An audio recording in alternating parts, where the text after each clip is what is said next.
It's a real thing, you know. OG, big fish. We the ones that you wanna get with. Took a couple L's, rung a couple bells. Real ones, too legit for coin telling. Straight shooters, all troopers. Me and the guys ain't never been losers. See a nice little thing, we pursue her. See a nice little, yeah. I'm moving with a purpose, bigger than a service. You can never, even if you rehearse this, we own it. Yeah, hurts it. Big difference, that's worthless, yes. All we do is impress. Put the work in, never mind all the stress. And you don't mind tests when you better than the rest. OG 101, it was all in the prep. Yeah, we some legends in the game. If you're scared to embrace it, then how you gonna change? Yeah, everyone wanna range, but the value that you bring, little boy, smart change. I'm just saying, that's life, man. You control your destiny simply with your mind frame. You go hard from the gate, every day clean slate. And patience is a privilege, I ain't got so I wait. OG, big fish. We the ones that you wanna get with. Took a couple L's, rung a couple bells. Real ones, too legit for coin teller. Straight shooters, all troopers. Me and the guys ain't never been losers. See a nice little thing, we pursue her. See a nice little thing, we pursue her. Yeah. OG, big fish. OG, big fish. OG, big fish. OG, big fish. OG, big fish. OG, big fish.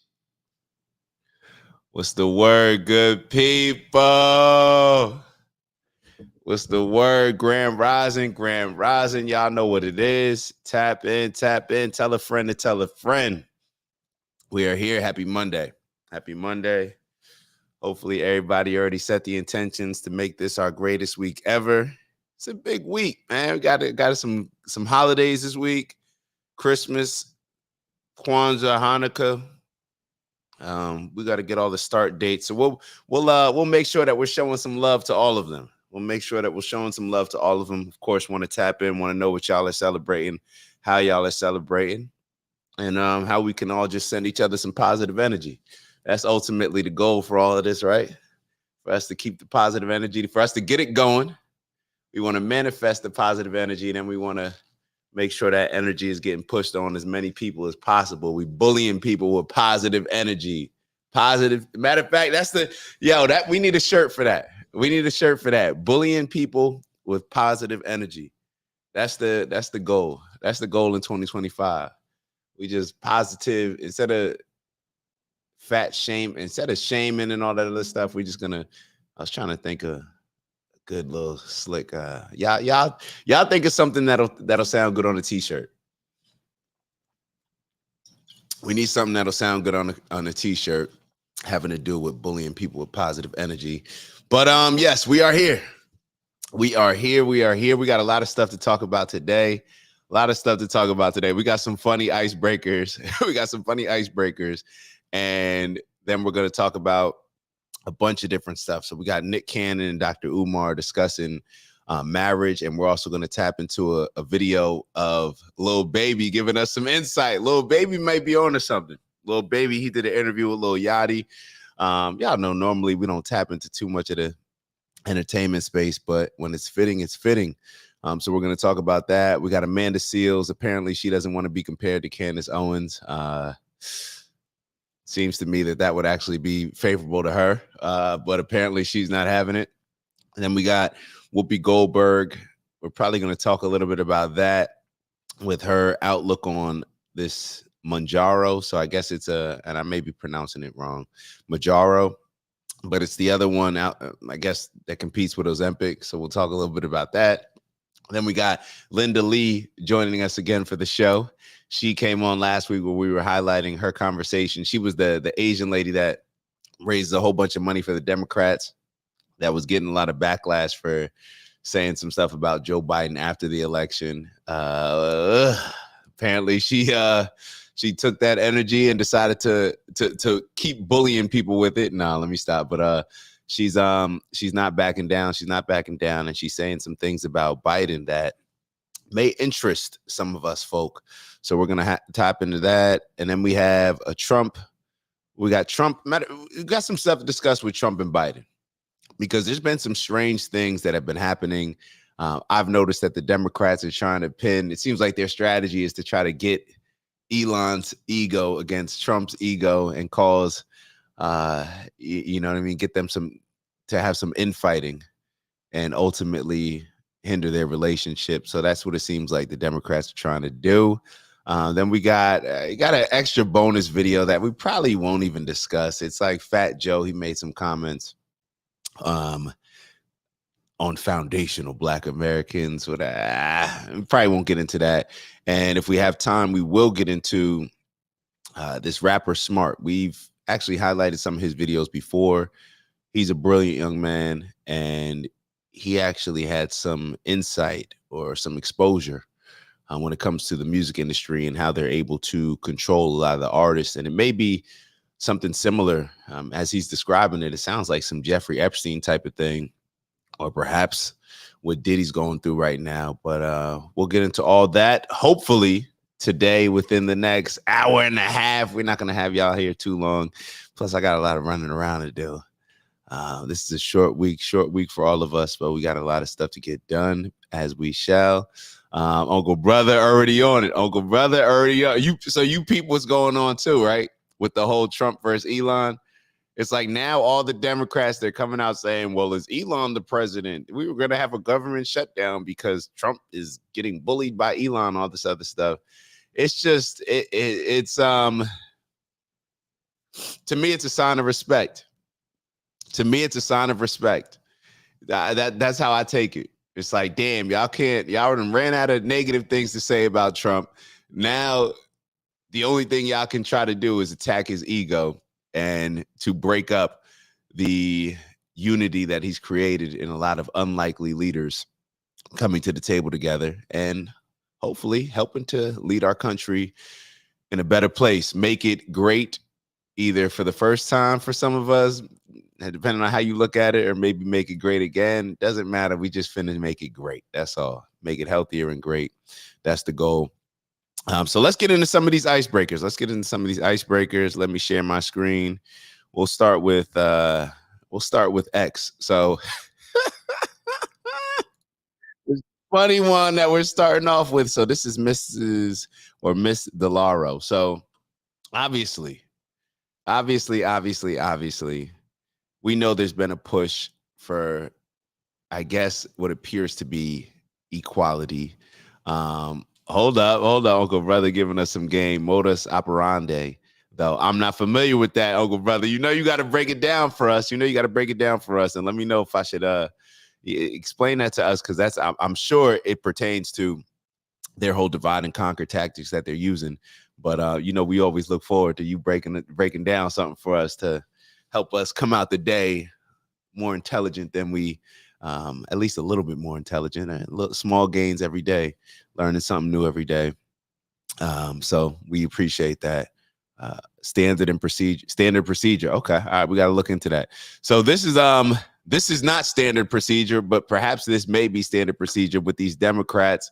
I'll at least read the title. So Democrat in charge of spending says it's crucial to fund female crash dummies in the name of road equality. So y'all probably, even if I read it slower, you probably wouldn't even understand what I'm saying. So let's just get to the video so y'all can be as perplexed as I was when I was watching this. Address the roadway safety crisis, including the critical funding that would accelerate the development. And this is an area I've written to you about, of the use of female dummies in crash testing. This will start to fight the gender inequity among vehicle safety and crash victims. This budget also builds upon and helps actualize, address the road.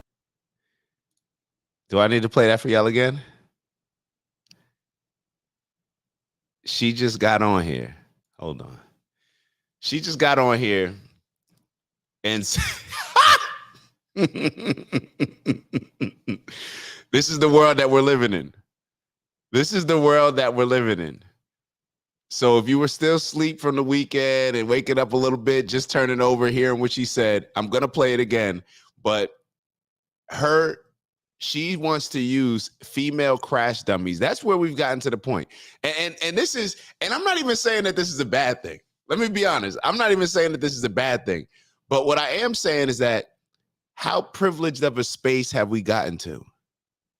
How privileged of a space have we gotten to? Maybe we should pat ourselves on the back when it comes to where we've gotten with sex and gender equality, to the point where we can, I don't know what is she in Congress? I don't know where she's pushing these type of things, but we have her issue that she wanted to address is the use of female crash dummies. This is the privileged space that we've gotten to. So 60 years, 70 years, 100 years ago, whatever it was, when we're fighting for all women's rights and we're fighting for women to get the right to vote, all these different things. Fast forward to 2024, and now we're fighting gender equality by using female crash dummies. So I'm gonna play it one more time and then we'll go on to the next video. This is just the icebreaker, not gonna take too much time on this, but it's just a little funny. I got it. Address the roadway safety the jacket, crisis, the shirt, including everything. the critical funding that would accelerate the development. And this is an area I've written to you about, of the use of female dummies in crash testing. This will start to fight the gender inequity among vehicle safety and crash victims. This will start to fight the gender inequity. Hold on. Oh, my God. Testing. This will start to fight the gender inequity among vehicle safety and crash victims.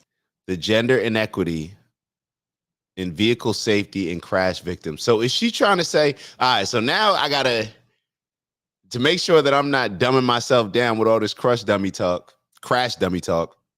Now, I guess my question would be, is she trying to say that using smaller bodies like this, there can be something scientific in this? Like, okay, we need to use smaller bodies to see how, a woman would react to this and respond to this. I get that. But you could just use a smaller body. I didn't even know that crash dummies had male or female crash dummies. I don't know. What are you going to put genitalia? I don't know. But then people will argue, well, yes, because women may have chests. So therefore, it's important for us to incorporate different aspects of the airbag to make sure. What a privileged place that we are lucky to be in. That's where I'll leave it. All right. So we're good on that video. We're gonna move on to this next video. That oh shit. When y'all see this one, all right. So this is the definition of an icebreaker. This next video that I'm getting ready to show y'all. Hold on. Let me get this off the screen.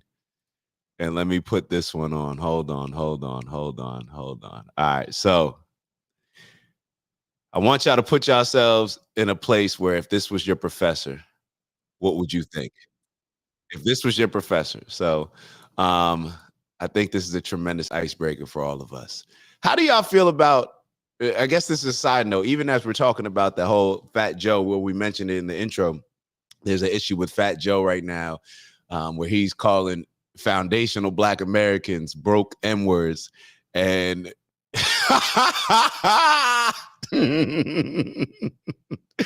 and I'm laughing, but I'm laughing for different reasons. How do y'all feel about it? Are y'all offended by it?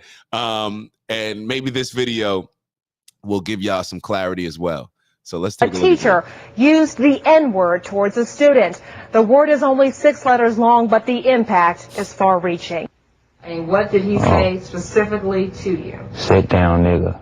He was hanging around his teacher's classroom door in December. The teacher told him to sit down, and the teacher says that Keyshawn used the N-word first.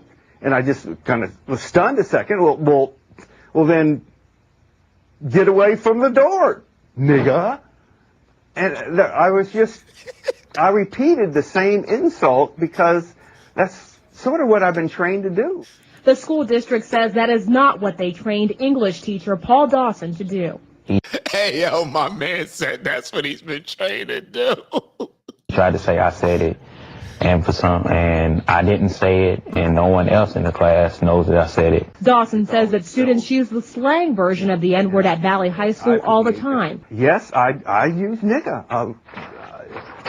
I've used it. I admit it. I put the H on it to emphasize it's nigga. That, nigga this, nigga please, nigga, can you lend a nigga a pencil? What kind of example are you? Yo, that's not funny at all. It's highly disrespectful. But that's our icebreaker. So it's intended to wake us up. So it done woke us up, right? Von's right. Can you lend a pencil? Yo, how y'all acting if the teacher does that? I don't even know. Like, for some reason, I'll be totally honest. For some reason, I don't know if it's him, the way he's dressed, the type of person he is, but for some reason, I feel as if I'm not offended as I should be. I don't know why, but for some reason, when I watch him, I feel as if I'm not offended as I should be. But Uncle Brother wrote earlier, that's how they control the masses, right? Keep us fighting amongst ourselves, arguing about policies that otherwise wouldn't even matter to us, voting against our best interest. And I think that's going to be something that we continue to go back to this entire show. Matter of fact, that may be something that we talk about this almost, it almost can come up in every single conversation when we hear about the outlandish things that people are bringing up. It's like, yo, can they actually believe the things that they're saying? Or is their intent to just say something that's going to get us to argue, focus on that, focus on the drones while something else is going on in the world? Who knows? And what's the deal, baby? What's the deal, guy? Ant in the building, Uncle Brother. My OG in the building, Von's in the building, you heard? Bro, imagine doing that at Montclair High, bro. That would have been hilarious, bro. Hilarious. Who knows how people would have reacted. All right, but let's get into one of the main conversations that we're going to have today. And we'll start off with, hold on. So we have a video of Nick Cannon and Dr. Umar. Very interesting conversation, and I think Dr. Umar chose Nick Cannon's show on purpose, because obviously Nick Cannon, we all know that he has a whole bunch of baby mothers, whole bunch of babies, and that's kind of just the intention that he set for his purpose in the world. It seems as if, I know he had some health issues, and after that, it really seemed like he was just out here trying to, look, I'm trying to have as many as I can while I'm here, grow this village as big as I can, with multiple women. That's just the agenda that he's on. Now, Dr. Umar, who always talks about Black excellence, who always wants to give advice to different, to all of us about how we should live our lives, our perspective on certain things. It's very interesting, because I didn't even know that Dr. Umar had kids.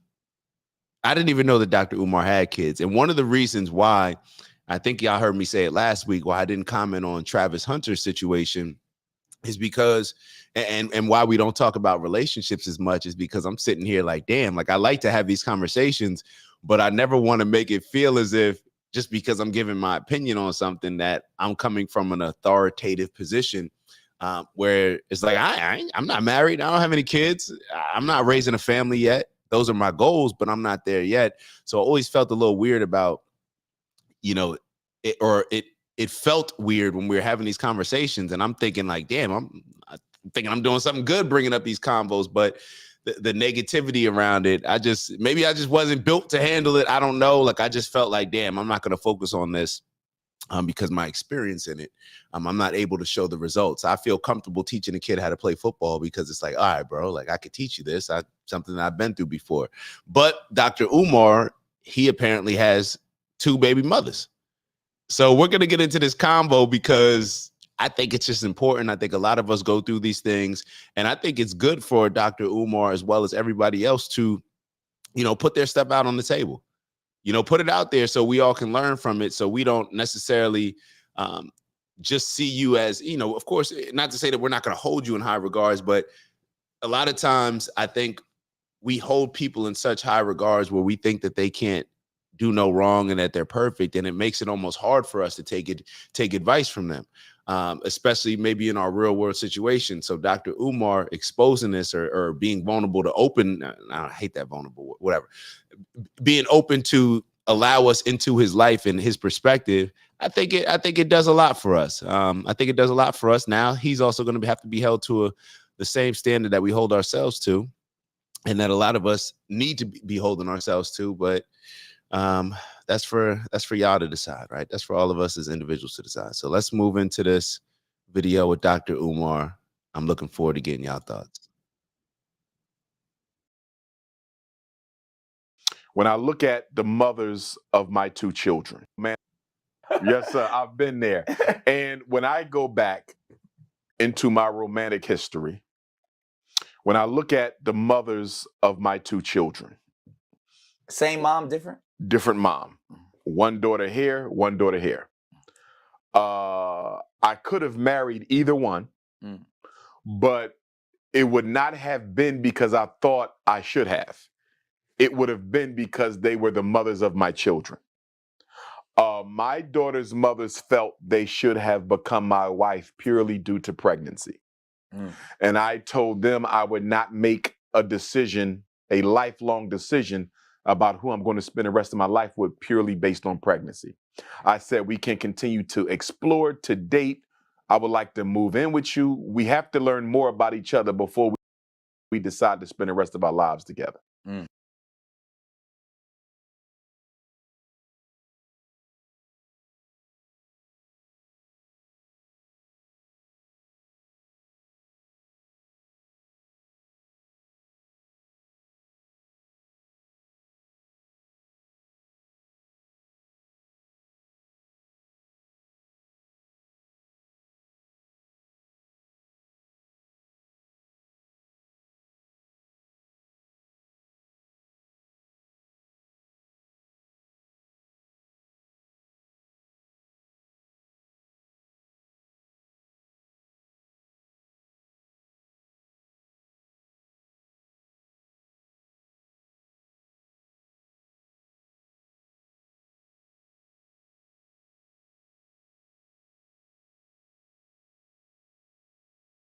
Shoot, sorry about that. I blew my nose. All right, so let me address first and foremost Ant's comment. My apologies. Good look, Bonds.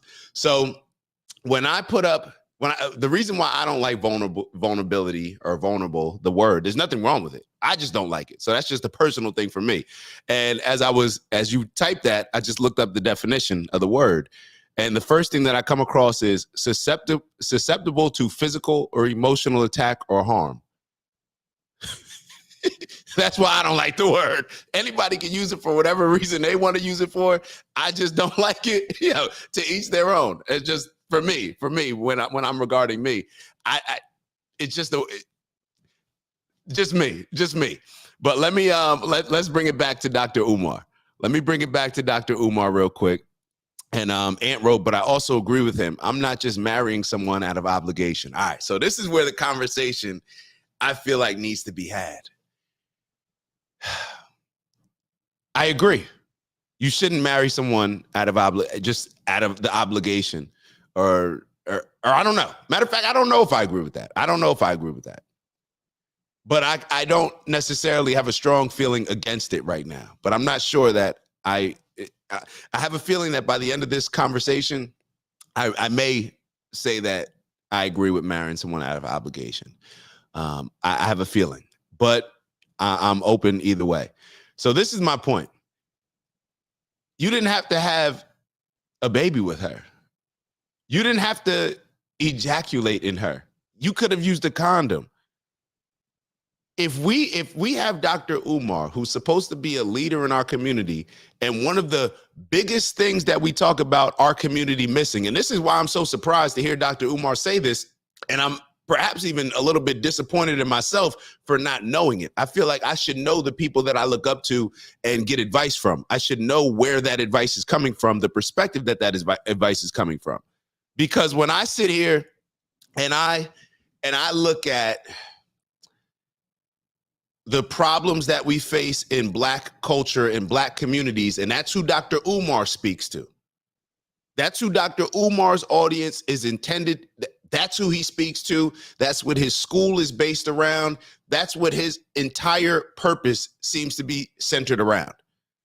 And when we look at this, it's like, how can you preach Black excellence, preach us getting our communities back together, preach all of these things, but then it's like you never even married your 2 baby mothers? And this is why accountability has to come into play. We can sit here and I think we have a habit, and I was actually talking to this police officer the other day. We were putting together some program. We were having a conversation. Why do we always have to learn from people's mistakes?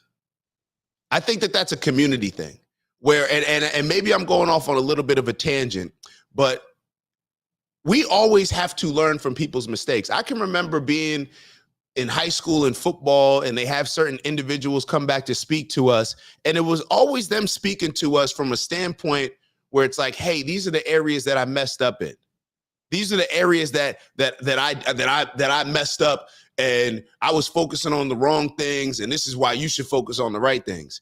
And they very rarely brought people in that, in my opinion, addressed. So Vaughn said I'm on the wrong subject. They very rarely brought people in that spoke about it from a standpoint of, this is what I did right. These are the things that I did the right way. This is how you can learn from it. Pay attention to what I did because I did it. We never learned from that way. So I'm not saying that we can't learn from people, that we should just disqualify Dr. Umar because he has 2 baby mothers and is not living with them. I'm not saying that. But what I am saying is that that's information that we should know about, because how can you hold people, everybody else that you speak to a certain standard, to a certain level of accountability, and to have the overall purpose of uplifting the Black community when you know the number one thing that is going to play a role in that is having a Black father in the household? When you recognize those things, how can you then not allow us to know that, oh, actually, you got 2 baby mothers that you're not committed to? And what type of message is that sending to kids when you say, okay, well, you're my baby mother, but, you know, if you want to take things further, then, you know, we could date a little bit. We could do this. We could do that. Bro, what were you doing the entire lead up to actually impregnating them? That's what I'm saying. So let me get to these comments, because it seems like I'm getting heated up in the comments. So hold up. Let's talk about it. So Ant wrote, as for vulnerable, I do believe one must make themselves vulnerable to a certain extent to find a true submission in marriage. Teach their own, brother. I'm with you. I'm with you. I just don't like using the word. I don't like using the word. I'll find a different way to use it. That's just me. That's just me. When you look at the definition, maybe we should change the definition. Susceptible to physical or emotional attack or harm.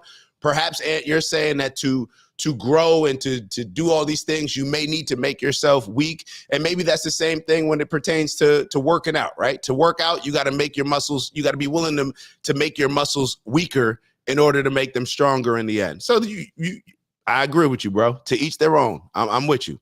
Then Leslie wrote, then use protection. Exactly. Then use protection. Vons wrote, bruh, condom really. This is why this mindset. Hold on, Vons. Let me before I see, this is, and I'm looking at your next comment. So this is the problem with Black men and why we are so fucking delusional. And apologize for cursing. Vons just wrote, bruh, condom really, as to say, like, nobody's using condoms. This is the mindset. Okay, if nobody's using condoms, how about we get married by the time we're 37 then? If we're not allowed to use condoms. If nobody's using condoms, Vons, then why don't we have a committed relationship by 37 then? Because you and I, matter of fact, you just had a birthday. Shout out to Vons, OG, happy birthday. Vons just had a birthday. I believe you're 38. So you got me by a year. So if that's the case, if we're too grown to use condoms, then maybe we should be too grown to be single running around dating. That would be my opinion. That would be my opinion. So Ant wrote, Dr. Umar is a leader in our community. 100% Dr. Umar is a leader in our community. He may not be leading you, but Dr. Umar is a voice in our community, hence why he's on Nick Cannon's show, and neither you or I have been on it. It just is what it is. There's a lot of leaders in our community. All you have to do is, and this is the thing, and hear me out, because we've had a conversation a while ago about this with Tafari, I think.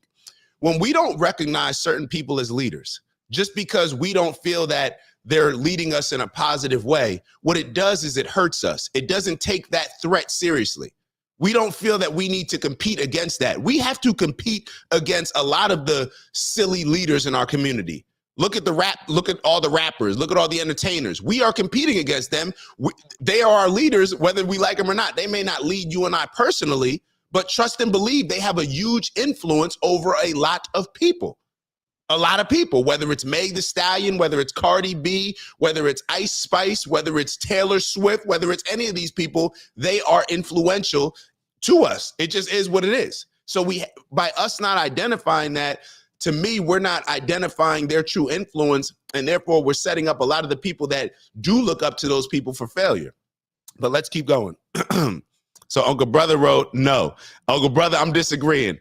Dr. Umar is a leader in our community. I don't know how y'all can sit here and say that Dr. Umar is a leader in the community. So let me keep going. So Vons wrote he'd rather listen to people who've been through things. Vons, let me ask you a question. Are we so broken as a people that when you say been through things, it has to imply that we've been through negative things or people that haven't done things the right way? Why can't I definitely believe that we should listen to people that have been through things. But why do we always prioritize the people that have gone through things in a negative way and then have had to turn things around rather than prioritizing our leaders and our influencers being people that actually have done stuff the right way? Why does an athlete, Vons, why do we have to listen to somebody come in to talk to us as athletes in high school that messed up? Right? That messed up and did things wrong, rather than bringing somebody in who actually had the discipline to not mess things up, to do things the right way. We are so messed up as a society, and this is why we continue to make a lot of the same mistakes that we make, and why we never hold ourselves to a certain standard and level of accountability is because we always make excuses, and we want to learn from people who have made mistakes, but because it makes us feel comfortable making those very same mistakes and giving excuses to them rather than not making those mistakes. So Aunt wrote, Uncle Brother, tell me more. Vons thinks I'm wrong on this subject. Devon, which part? Yeah, which part am I wrong on? Please tell me which part am I wrong on? So Uncle Brother wrote, regarding Dr. Umar, just to be clear, Anthony Lord, I'm with you on vulnerability. Okay. So Leslie wrote, Mama Lay wrote, I feel bringing children into the world is a serious responsibility. And this is what I'm saying. And this conversation right now, the fact that we're like, Vons and I are not on the same pages, this is crazy to me. If you are okay with, if you're bringing a child into this world and accepting that responsibility, how is marriage a greater responsibility than bringing children into the world? How do you think harder, think longer, want to date somebody a little bit longer to make sure that they're the type of person that you're going to commit to as a partner, as a wife, but you have kids with them? This is the insane culture that we have adopted as our own, and we defend it. Vons is defending this right now. This man just sat here and said that, do I need to, hold on, let me run this back a little bit. Maybe we need to hear it again. Maybe could have married either one, but it would not have been because I thought I should have. It would have been because they were the mothers of my children.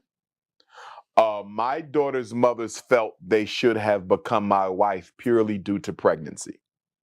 And I told them I would not make a decision, a lifelong decision about who I'm going to spend the rest of my life with purely based on pregnancy. This is crazy.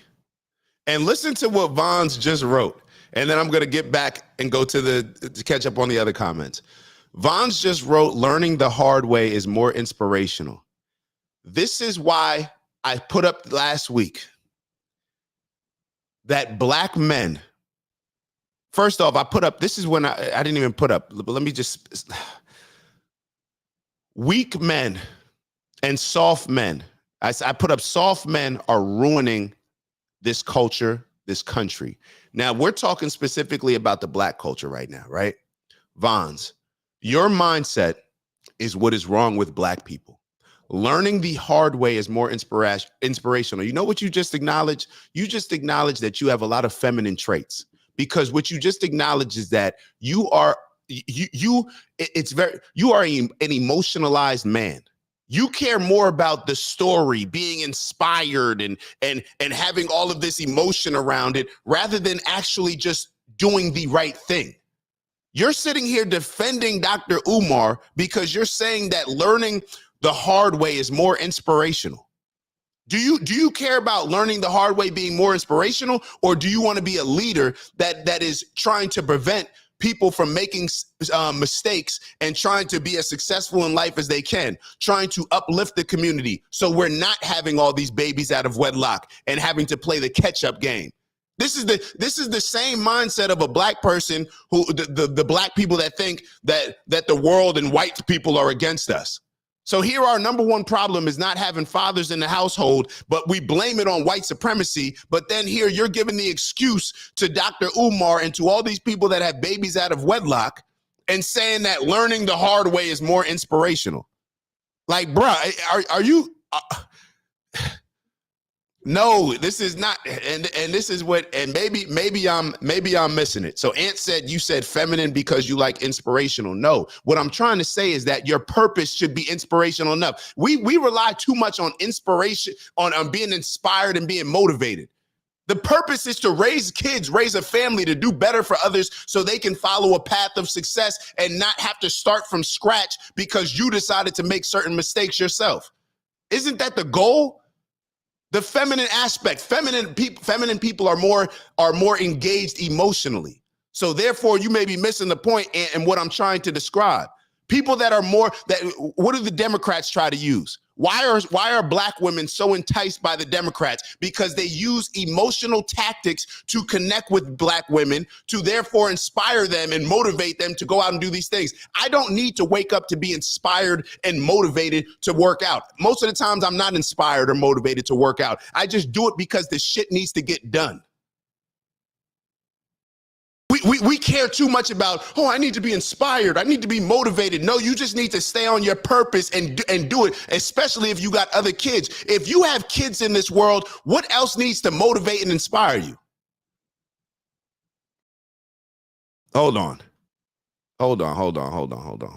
Now they telling me I'm reading the comments out of order. And I clearly just said that I was going to read Von's comments and then get back to the other ones. So let me get back. Let me make sure that I'm not reading out of order. Okay.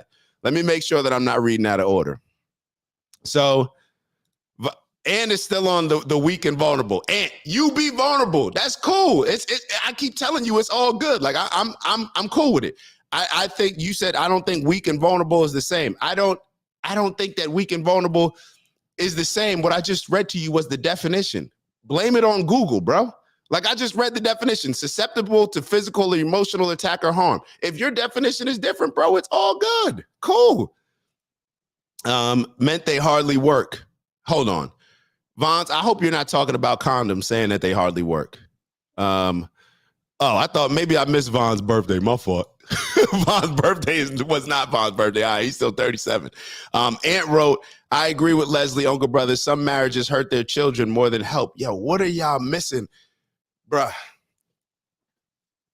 He didn't marry her. Ant, stop personalizing it. And because I know what you're doing. So this is not out of, tell me if I'm wrong, Ant. You said that you agree with Leslie and Uncle Brother. Some marriages hurt their children more than their help. This is not for the people that actually got married. If you get married and you realize that it's a bad situation, that's a totally different thing than what Dr. Umar just pointed out. He's having the kids first. Why? Yo, this is insane to me that this is even a conversation. Bro, if you still feel the need that you have to date somebody after having kids with them, why did you have kids with them?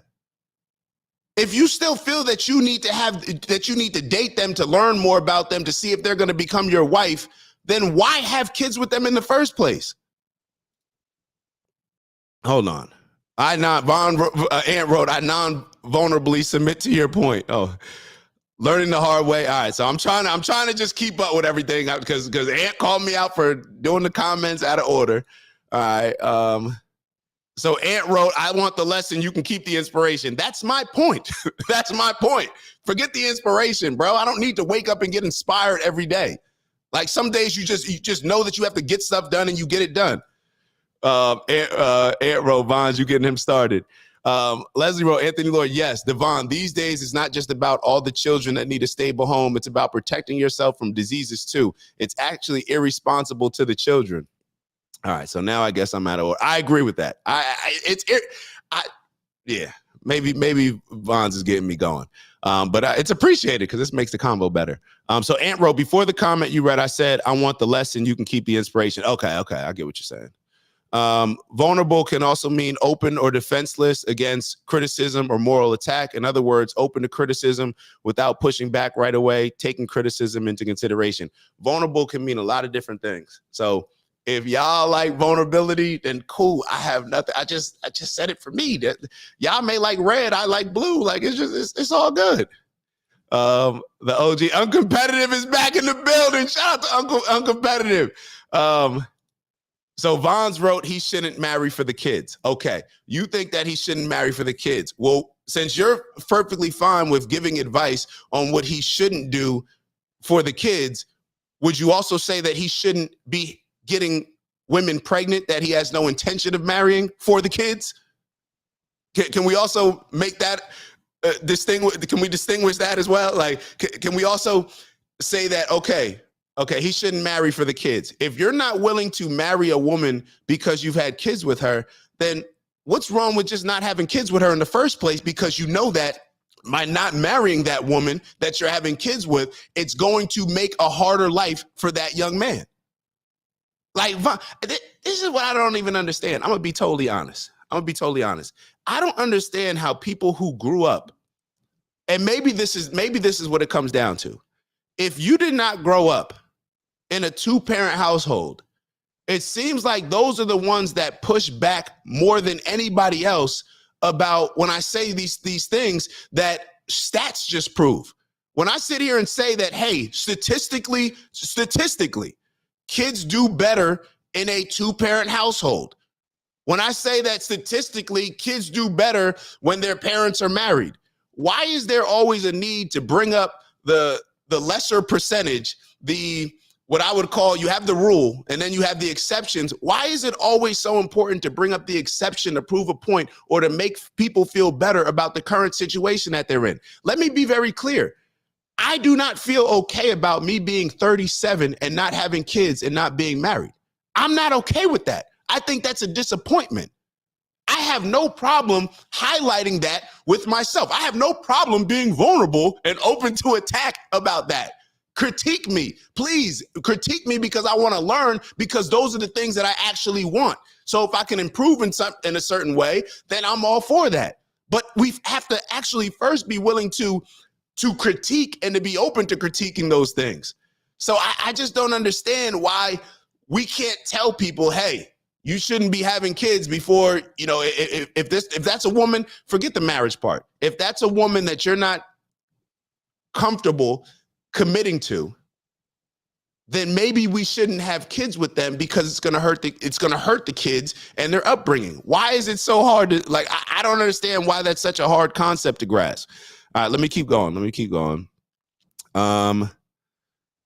Mama Lay wrote, my brother has 9 kids by 4 women, and I see personally how much it affects all the kids involved. That's tough. Like, why should the kids have to go through that? You know what I'm saying? Like, why should the kids have to go through that because condoms are annoying to me? You get what I'm saying? Exactly. Why have the kids? So we're saying the same thing. Ant wrote, I agree to that. Why are you having kids with someone you don't intend to marry? I wonder if it was intentional. Ant, that's been the whole conversation. That's what Dr. Umar said. I was not saying I had, and this is what happens a lot, bro. We got to admit, this is what happens when you personalize stuff. I did not at all say that. I did not even talk about people who are married and then make the decision to get divorced because they feel that's what's best for their family. I'm not talking about that. I'm talking about me just dealing with a whole bunch of women and just saying, like, yeah, I have kids with you, but nah, I didn't date her enough to see if I want to marry her. That's what I'm talking about. Mama Lay wrote, it may not be intentional, but it's still irresponsible. Agreed. You cannot trust a woman to protect herself. I know too many who don't. Uncompetitive wrote, my father was 43 when I was conceived, so you have plenty of time to find the love of your life. And this is the thing, Uncompetitive. It's not even that I don't have plenty of time. It's not that I think that I don't have plenty of time to have kids, to get married. That's not what I'm saying at all. The things that actually go through my mind have actually don't even have to do with me. But I want my kids to have a life with their grandparents. I want their kids. It's like I just lost my aunt. You know what I'm saying? I wanted my kids to be able to grow up and learn from my aunt, to have those experiences. You know what I'm saying? I could be selfish and say like, yo, I could have kids until I'm 50, 60 years old. There's no rush for me. I'm chilling. But no, I actually want to do those things because it's going to help my overall family. Like when we see ourselves as leaders, then that means that we have to hold ourselves accountable to a certain standard based on the people that we want to follow us, or that we're saying like, hey, I'm a leader. I'm taking on this leadership role. So therefore, I feel, and maybe this is the wrong thing for me, but I feel that I have to live my life in a particular way based on me being a leader or me having certain younger kids follow me, whether it's football or not, right? And it's so simple when we look at it as sports, right? If I have a bunch of young kids coming to see me play, am I going to be cursing at the ref?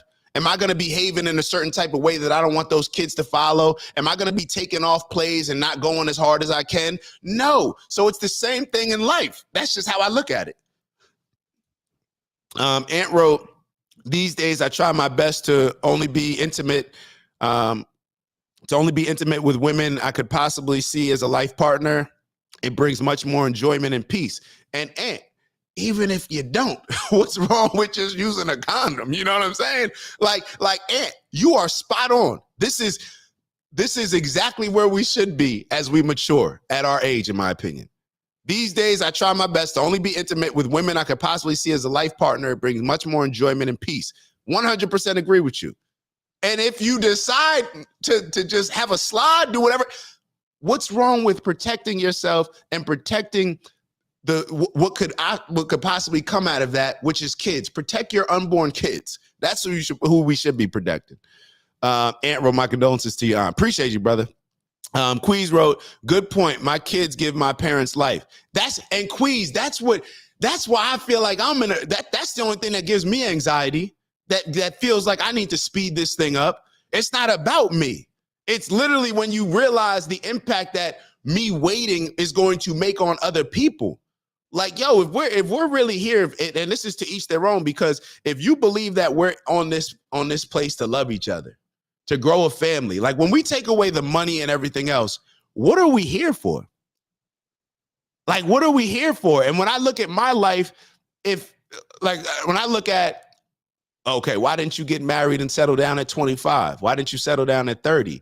I can give you all the excuses, may be valid, may sound like better reasons than if I would have decided to get married at those young ages. Perhaps, but the only reason, like, I'll give you an example. Okay, I wasn't ready at 30. I still wanted to be selfish, enjoy my life. I wasn't willing to commit and say, hey, I'm just going to have sex with this woman for the rest of my life. That sounded like a horror movie to me. Just being honest, right? And the reason why it sounded like a horror movie, if I'm being honest, is because of all of these influences that I have in the society that I'm living in, to where all these different people, when you grow up in an overly sexualized society, where this is the prize of you working hard, you get to have as many different women as you want, and you grow up embracing that culture and embracing that society, what it does is it changes your perspective and outlook on life. So therefore, me growing up in the type of society that we grew up in, with the type of culture, my mindset was totally different than as if I grew up in a different culture. Let me give you an example. I'm sitting having drinks with my buddy down in Florida. This is, I'll be honest, I don't know if any of y'all have ever had this type of experience before, but it messed me up. It messed me up. And we're going to get back to Dr. Umar. You ever meet somebody that when you learn about all of their accomplishments and you see what they got going on, and it's not just about the money, but just the different things that they have going on. And of course, it's about the money as well. Being successful to the point where you think like, damn, they got to be a lot older than me, but you don't even really think about it from that standpoint. They got kids that are, 5 kids ranging from, 18 down to 5. They've got all these successful businesses. They got a wife that they've been married to for 18 years, 19 years, whatever. And I'm sitting down with my buddy, and then I find out, yo, he's 4 years older than me or 3 years older than me. And it messed me up mentally. Like, it messed me up mentally because I'm sitting here like, damn, he's got all this stuff that I want now. But what made him decide to commit to it early on and then have it for now? Like, all the things that he has now, I want those now. And it would have been perhaps a lot easier if I grew up in the type of culture that he grew up in. He grew up in a Jewish culture. They get married very young. A lot of them in their culture. They get married, they have families, they prioritize family, all these different things. I'm not sitting here saying, because I could hear the blackity blacks in the background saying, well, who's to say they're doing it the right way? I'm not saying that. What I'm just bringing up is the fact that whatever culture and the society, whatever our cultural norms are, those set our perspective and mindset and our outlook on a lot of areas of our life, with relationships, marriage, and kids being one of them. I'm just talking about how it impacted me. So I just share that story to say that a lot of it is on us, Vons. When we constantly have a culture that only learns from mistakes and doesn't and values people who messed up and then got their life together, we value that more than people that were just on the straight and narrow and disciplined enough to do things the right way or as right as they could. When we value the comeback story because we like movies and we get emotionally attached to them and all that other stuff, when we value that more and prioritize that more, we end up with the current culture and society that we have right now. All right, let me catch up with these comments. My fault.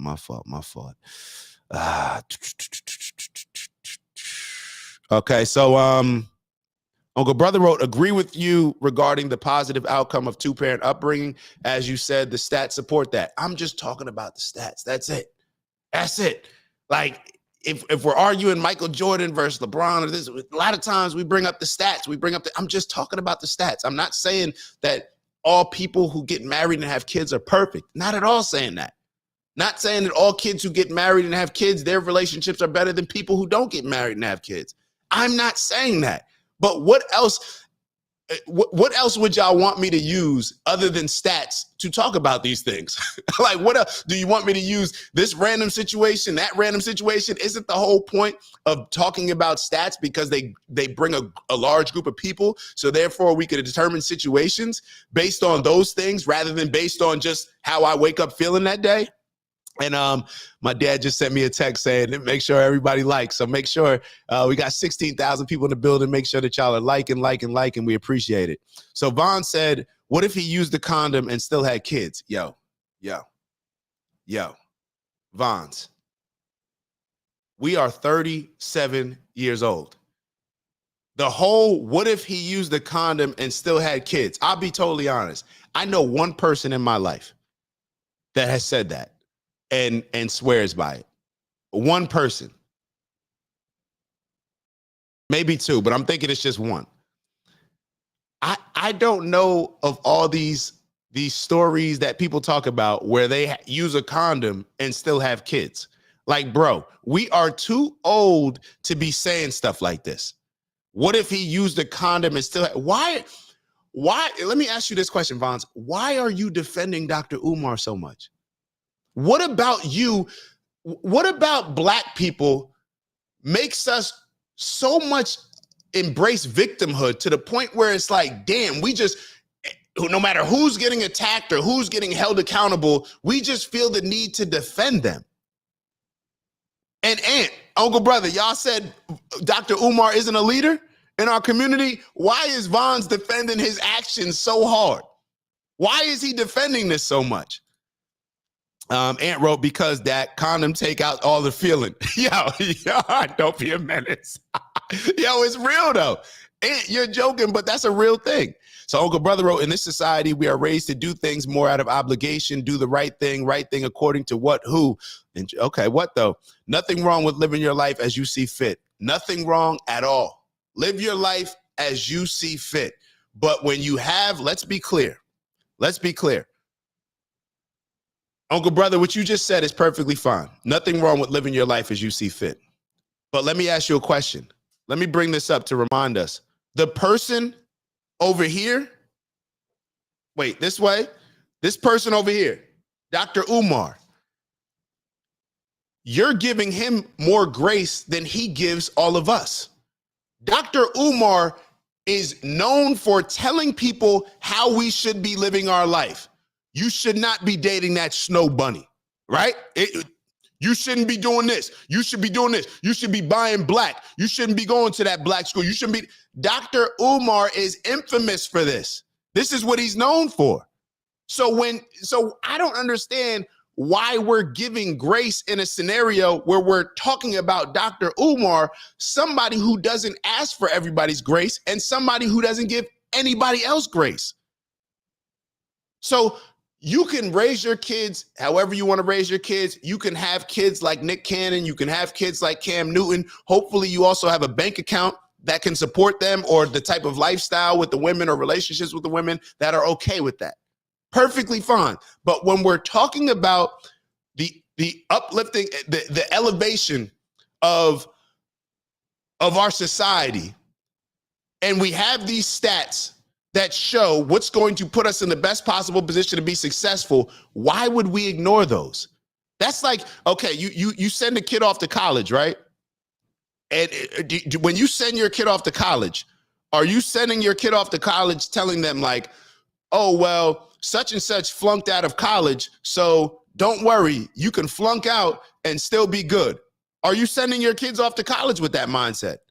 Are you sending your kids, when you send your kids to high school and you say, hey, don't worry about getting good grades because such and such didn't get good grades and they went to a JUCO and they were still able to make the NFL, so it's all good?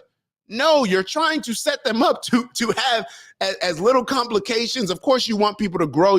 People are always going to have challenges. Why do we feel we need to create challenges for ourselves, to look for challenges? Life is going to throw us enough challenges for us to learn lessons that we need to learn from. Why put ourselves in these positions that just make it even harder for us, and then at the same time complain about the world and America and white supremacy being against us? I'm just wondering. So Ant wrote, Dak, what's meant for you will always be for you. What you want will be yours in your time. Comparison is the thief of joy. Be careful. Oh my God.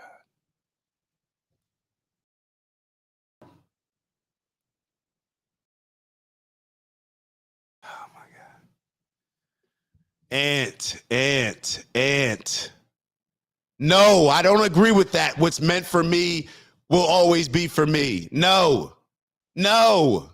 And I don't agree. Comparison is the thief of joy. What are we talking about, Ed? What's meant for me was not the NFL. I made that shit happen. That wasn't meant for me. What's meant for us was not slavery. We were just enslaved. What's meant for Elon was not to be Elon Musk. No, he just made that shit happen. What are we talking about, bro? Like, why do we say these type of things that sound real good, but then when we actually break them down, we're sitting here wondering like, well, what does that even mean? No, you decide what's meant for you. Ain't none of this written. None of this stuff is written. We're writing it right now with our actions. So I know some people, and I don't want to tap into certain people's spiritual beliefs or anything else like that, but I just disagree. What's meant for me, look, man, what's meant for me will be meant for me based on the decisions that I make, the actions that I take, the perspective that I have on things, my personal development. That's what's going to attract the things that come my way. So I don't just embrace this mentality, what's meant to be for you will always be for you. No, that woman may be meant for you, but because you're not on top of your game, because you're not doing certain things that make you the leader that she's looking for, then no, you're going to lose her to somebody else. Like, I just don't, and I'm sure you'll say that you're saying it in a different way. Cool, but I'm just telling you how I'm taking it. What's meant for me will not always be for me. I disagree with that. What you want will be yours in your time. I don't know. Comparison is the thief of joy. Comparison may be the thief of joy. But you know what I would tell to a fat person comparing themselves to a skinny person that they want to be like? Forget all that joy. Go get your health back. You need to compare yourself to them. Who else are you going to compare yourself to? Just you? Oh, I'm fine. I'm fine by myself. I'm fine. I'm 300 pounds. I'm perfectly cool. I'm good. I'm not comparing myself to other people. I'm just living life. What do you mean? Comparisons, bro, we're sports, bro. We're competitors. Competitors, you compare yourself to other people. It is what it is. You're just strong enough and built for it to the point where you're not going to crash out over it. Come on, bro. Dr. Umar wouldn't rock with me, Quee said. Vons wrote 5'5", thick in the thighs. Dr. Umar voice. That's a fact. So Cool Boy 678. I have no words. I think we all seen this coming. It's 2025. Nuketown Black Ops predicted it. What you talking about, Cool Boy? Break it down. What you talking to us about? So Uncle Brother wrote, that's why I question designating Dr. Umar a leader. He may have prominence, but that doesn't necessarily make him a leader. All right, so let's break this down. What makes somebody a leader? What makes somebody a leader? Because would you say that Hitler wasn't a leader? Would you say that Jim Jones wasn't a leader? Would you say that Christopher Columbus wasn't a leader? Like, what makes somebody a leader? Do they have to have a certain amount of morals and integrity to lead? I'm just wondering.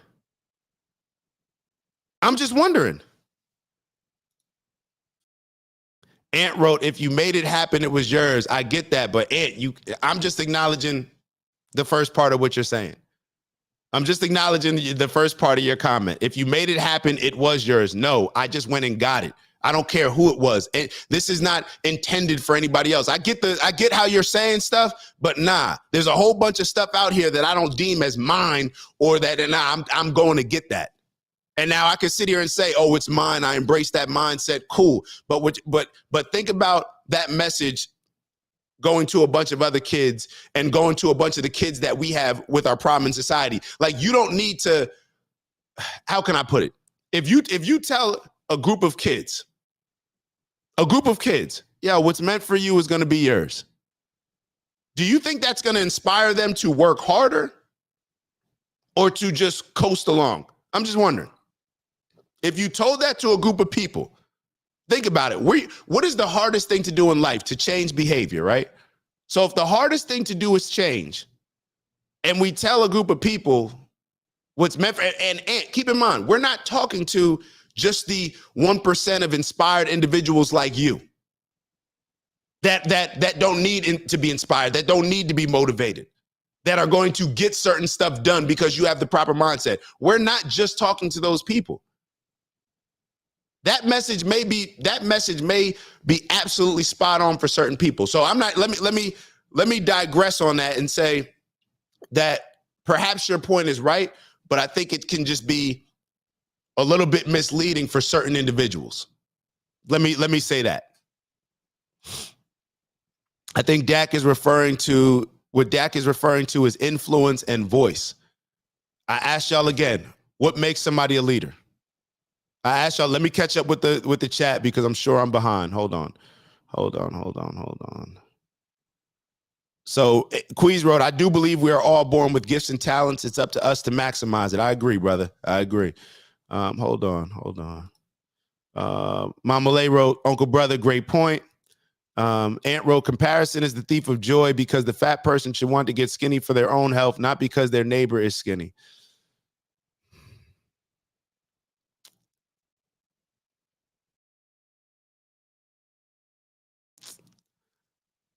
And do you have any mentors? Do you have any people that you look up to? Have you ever made a mood board? Do y'all remember when we used to sit in our rooms and growing up in the 90s or 80s, whatever time frame you grew up in, when your room used to have all your favorite celebrities, all your influences, all the people that inspired you? Yeah, because you're comparing your life to theirs, but you're inspired by theirs because it's different than yours. So I don't know. Maybe I'm not making the point correctly, but if comparison is the thief of joy, then cool. I don't know. I don't know. When I look at guys like Floyd Mayweather and I see great people like Tom Brady, y'all know I like Tom Brady. You don't think he's comparing himself to other greats, NFL greats, and that's what inspired him to become who he is? You don't think Michael Jordan was comparing himself to other greats? You don't think Tiger Woods was comparing himself to other greats? You don't think Floyd Mayweather was comparing himself to other greats? Now, they may not have enjoyed, I guarantee you're absolutely right, because I guarantee you that Tom Brady probably enjoyed those Super Bowls less than the practice squad player on the team. I guarantee you're right, because his standard made it to a point where he's always comparing himself. He's comparing himself to a better version of himself. He's comparing himself to future players that maybe haven't even played, like a Patrick Mahomes. He's making sure that I want to be great, not just compared to the players that have already played, but I'm comparing myself to the players that will come into this league. And that's why I'm holding myself to a higher standard. So to each their own, to each their own. Uncle Brother wrote, leaders encourage people to live their best lives. They don't shame people for who they fall in love with. Uncle Brother, you're talking about a good leader. A good leader. You're talking about a good leader. So let me ask you a question. If Dr. Umar is not a leader, who are the leaders? If we have any. If Dr. Umar is not a leader, then who are the leaders? Is Barack Obama a leader? Is Donald Trump a leader? Like what makes it based on, like, how do you judge? What boxes do people have to check off for them to qualify being a leader? That's what I would ask you. That's what I would ask you. What you're talking about is a great leader. But that's up to your judgment, Uncle Brother. There's a lot of people who would look at Dr. Umar and say that Dr. Umar is encouraging them to live their best lives. I can think of one person in mind that because Dr. Umar, he has the chapter in Montclair, New Jersey, and a lot of the parents, they have their chapter. So when they go to these school board meetings that I used to be a part of, they would be saying Dr. Umar's talking points. I'm like, damn, am I listening to a Dr. Umar interview? Like, I just heard Dr. Umar say this. They believe that Dr. Umar is leading them to live their best lives. So I asked you a question: who determines whether it's their best life? Is it you? Is it me? Who determines that? So Queez wrote influence. That's how I look at it, Queez. Uncle Brother wrote, was Hitler a leader or master manipulator? Uncle Brother, he was both. Why can't you be both? You don't think that there's a master manipulator? That's a coach. Like, you know how many coaches that I had? My best coach to this day, the coach that got me into the NFL was a master manipulator. The best coach the most gifted, like the smartest coach I've ever been around in football. Shout out to Coach Shoop. Master manipulator in a positive way. He manipulated me into thinking certain things about myself. He manipulated other players into thinking about themselves. Yes, he manipulated us. Leaders manipulate, just like parents manipulate their children to make positive decisions. Is a parent a bad parent because they manipulated their kid? We only look at manipulation in a negative way because in our society, in our culture, that's usually what comes to light. Parents manipulate their kids all the time. I was manipulated as a kid. If you don't do this, or you better get these grades because you won't get into this school. You won't get. I'm over here thinking that my first and second grade scores are going to be the thing that get me into Georgetown. That's not true. That's manipulation. But it worked. Like, I don't know. Are we really seeing this the right way? Ant wrote, I think the kids, I would tell them to be the best version of themselves, and whatever it is they're working towards will be there. But don't focus so much on what you're trying to attain. Focus on you. To each their own, bro. To each their own. To each their own. Hopefully that works. And I know people learn from in a lot of different ways. So to each their own. To each their own. Let me see. Let me make sure that I'm getting all these. Did I miss the last? Uncle Brother wrote, hey, Leslie, I just can't see Umar as someone by whom I am inspired. But Uncle Brother, this is the thing. That's who you're inspired by, bro. I could tell you a bunch of people that I'm inspired by that my mom or my dad may not be inspired by. Dame Dash is a leader to me. But my parents may hear Dame Dash and be like, yo, who is this arrogant dude? Like, he's a leader. Like, he's still a leader though, right? So we can't say, to me, it does us a disservice when because we don't like somebody or because I wouldn't follow Cardi B, then I'm sitting here not accounting for the amount of influence that she has on the younger generation. I'm just going to act like, oh, no, she's not a leader. Yes, she is.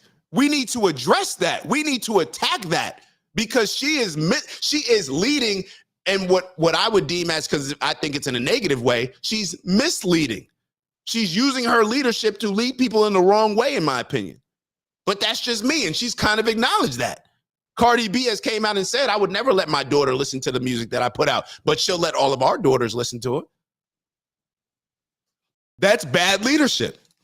But to be a bad leader, don't you still have to fall in that category as a leader?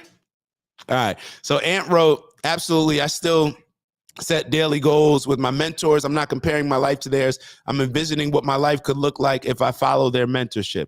All right. So let me hold on.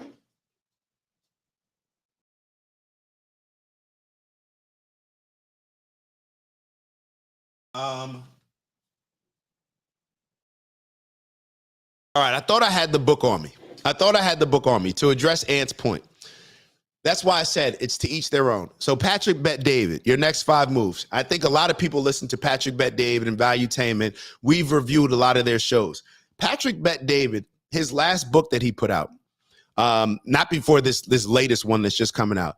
The last book that he put out, it was like a workbook, and it was how to become successful. I forget the exact name of it.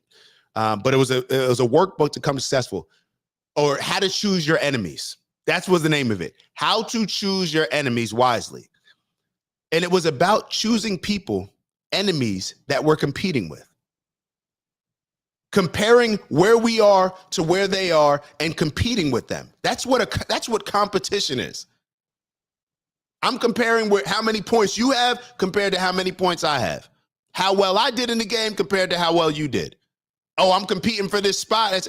You can say you're just focusing on you. You can say that, Ant. But let me ask you this. Why do all the greats? Michael Jordan used to make up stuff that people used to say about him, just to create tension, to create a certain level of contrast, or I don't know, contrast. It's to create a certain level of, it's like if I can't compete against another player, if I don't have another player that I can compare myself to, then I'm going to make stuff up. When you listen to all these greats, whether it's Tom Brady, whether it's Michael Jordan, whether it's Floyd Mayweather, when you listen to all of these people, they're comparing themselves. So if it worked for them, I'm not saying that it works for everybody, but we kind of got to acknowledge that, don't we? Maybe not. Maybe not. Queez wrote, Brady became the standard. Facts. All right, let me catch up with these and then move on to the next. So, Dak, I thought you meant leader like Martin Luther King as an example. I was not thinking leader in that way. So let me ask y'all this. What makes Martin Luther King such a leader compared to Dr. Umar? What makes Martin Luther King Jr. a leader in y'all eyes compared to Dr. Umar? Martin Luther King Jr. allegedly admitted that he led his people into a burning house. And if you listen to a lot of people like Malcolm X, a lot of people that were speaking at the time, they did not hold Martin Luther King in the same regards that we hold him now when it came to getting stuff actually done. So what makes Martin Luther King Jr., because he had a whole bunch of followers? What makes Martin Luther King Jr. more of a leader than Tupac? What makes Martin Luther King Jr. more of a leader than DMX? I don't know. I'm just asking. And notice how I keep asking y'all, what's y'all definition of a leader? And nobody can tell me anything. I keep asking, just tell me what y'all definition of a leader is. Queez is the only person that gave an answer. Yes, Uncle Brother, leader versus manipulator. See, but this is my thing. I'm going to leave it here. You guys are putting manipulator on somebody based on your personal opinions on it. Based on your personal opinions on it. I'm taking my personal opinions out of it. There's a lot of strippers that may look at Cardi B and say that she's a leader because she saved their lives. Those strippers were able to get out the strip club, see more out of their lives, see that they could become more because of Cardi B. And it saved their life. Is Cardi B not a leader? So I think but because you're not a stripper, I guess Cardi B wouldn't be your leader. That's cool. Cardi B's still a leader. You get what I'm saying? Maybe we'll have to accept that. We'll just have to agree to disagree on this one. Uncompetitive wrote, AH was a pawn of globalized financial bankers based in the United States. AH. I'm probably missing something. My fault. Break that down for me. Remind me who we're talking about. Uncompetitive. Ant wrote, our greatest leaders were master manipulators because they had to paint a picture to influence you to follow their vision. That's manipulation used right. This is my point, Ant. All leaders use manipulation. All leaders use manipulation. Matter of fact, the best ones, the only reason why you think that they're not manipulating you is because they're just better at it. Because they're better at it, and maybe their reason for manipulating you, you're not paying attention to it as much because you appreciate the outcome that was delivered based on them manipulating. So I don't know. Jim Jones was inspiring, bro. He was inspiring people. I just looked up the definition of leader and sent it to you. Integrity was number 1 on the list. Let's look up the definition of leadership. Let's look up the definition of leader. Leader definition. Okay, I'm gonna share it with y'all so y'all don't think that I'm just making stuff up, right? So y'all don't and notice how Mama Lay, you were cool accepting the first definition of leader being integrity. You saying integrity was first on that list, but when I brought up the first definition of vulnerability, everybody else wanted to use the different definition of it. So it's all good. I'm just saying. I'm just pointing it out. So all right. So leader, the person who leads or commands a group, organization, or country. The principal player in a music group. So that's Google. Let's keep going. More definitions. Let's look at Merriam-Webster. Leader. This is something different. Something that ranks first, the blank section. I don't know if that's a good one. I don't see any definition. The principal officer of a British a person who directs a military force or unit, a person who has commanding authority or influence. Does any of this stuff say integrity? Now that's my point. There may be different definitions of it. But when I just looked up leader, nothing in here screams that you have to have a moral compass. And then if you do have to have a moral compass, let's say that if you do have to have integrity, who decides what integrity is? Who decides what integrity is? Who decides it's like one person's hero or villain. That's like us describing Christopher Columbus was a hero, right? That's why we still celebrate him, right? Now, I know us in here, we may not celebrate him, right? But that's why the majority of America still celebrates Christopher Columbus, right? That's why we still celebrate a whole lot of people that own slaves. A whole lot of them. Now, are we saying that they're not leaders because they didn't have integrity? Because how can you own slaves and see yourself as having integrity? I don't know. It's just a slippery slope. So I don't know. Uncle Brother, I think we're experiencing a leadership crisis right now. Positive manipulation is encouragement and leads to growth. Positive manipulation is encouragement. I agree. We are currently in a leadership crisis right now. Let me get to these. We're in a leadership crisis with me continuing this damn convo for so long and not moving the convo along. But that's my fault. That's a leadership crisis right now, and I'm acknowledging that. I can see value in that. I think that it's necessary until what you're lacking compared to someone else becomes an unhealthy obsession that makes you stop your progress. Yeah, of course. And there's this, all of this stuff is not black and white. There's gray areas to all of this stuff. So yes, comparing ourselves to others may hurt some people, but sometimes comparing yourself to others is very inspiring.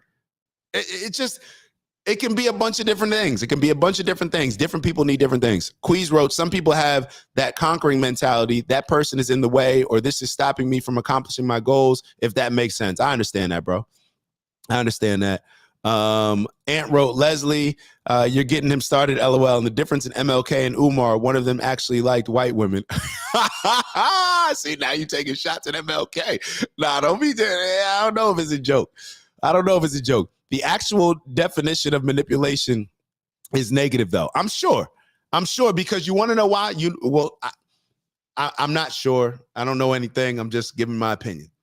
The reason why I said I'm sure is because I could see the definition of manipulation being negative, because I would think that manipulation is misleading. It doesn't align with truth. So that's why I would see it as a negative. Because remember, in this world that we live in, what's right and wrong? What's right for this person may be completely wrong for that person, right? So the only thing that we can see is really truth and lies, right? So truth and lies, we a lot of times we say good and bad, right and wrong. Those are all things that we can determine based on our own individual perspectives. But truth should be truth. It should be truth. There should not be anything else around that. Hold on 1 second. All right, so let's hold up. Is there something on my lip? Maybe I'm just looking at the camera wrong. I don't know. I had to check that. I can't be looking crazy on camera. So when we look at truth versus lies, if as a parent you tell your kid that, hey, what's some parents in the building? What's something that you may over exaggerate to your kids and say, if you do this, then your hand's gonna fall off, or if you lie, what do we tell kids? Pinocchio, if you lie, your nose is gonna get bigger, or if you're gonna go cross-eyed if you keep flipping your eyes. No, you're not. Nobody's ever done. Who do you know that's went cross-eyed doing that? You know what I mean? Like different things that we tell our kids to save them will exaggerate something where it may not necessarily be the whole truth. Where if you keep eating candy, your teeth are going to fall out. Well, yeah, some people, but a lot of people eat a lot of candy in their teeth. I don't know. I'm too far behind. Hold on. Oh, AH is Hitler. Oh, okay. I got that. All right, let me keep up with these. AH is Hitler. Queez, sure is. Perhaps encourage is a better word. Not sure. Adolf Hitler, I got you. Germany was in terrible debt in the 1930s. Weimar Republic until U.S. money was invested into Germany rather than the U.S. as the elites feared unions. Okay. We said we learn it all, dude. Shout out, we're learning something new every day. Shout out to Big Bro Doug in the building. Vons wrote, Vons coming through. They're all leaders. We needed Vons to come. This is why I agree with Vons on everything. And that's what I was trying to say in the beginning. Vons wrote, a leader is someone who makes a difference doing something different. All right. Yeah, Vons. I'm with Vons on this, yo. Okay, bad example. I text you my definition. Hold on. Let me read. Hold on. All right, so a good leader has many. All right, so you looked up what is a good leader, Mama Lay. So yeah, that's why that you got integrity, empathy, self-awareness, communication, organization, but that's what it means to be. Notice how it says what it means to be a leader on top. But then it says in the what you clicked on, what is a good leader? So that's what's a good leader. So of course it's going to have good qualities. Vons, okay. Vons wrote, meant they hardly work. Hold on, I'm backed up. Oh, shoot, hold on. I know. Hold on 1 second. Is that all the interview you wanted us to see? If I go see y'all keep commenting now and getting mad. No, I'm just messing with y'all. All right, so I text you my definition.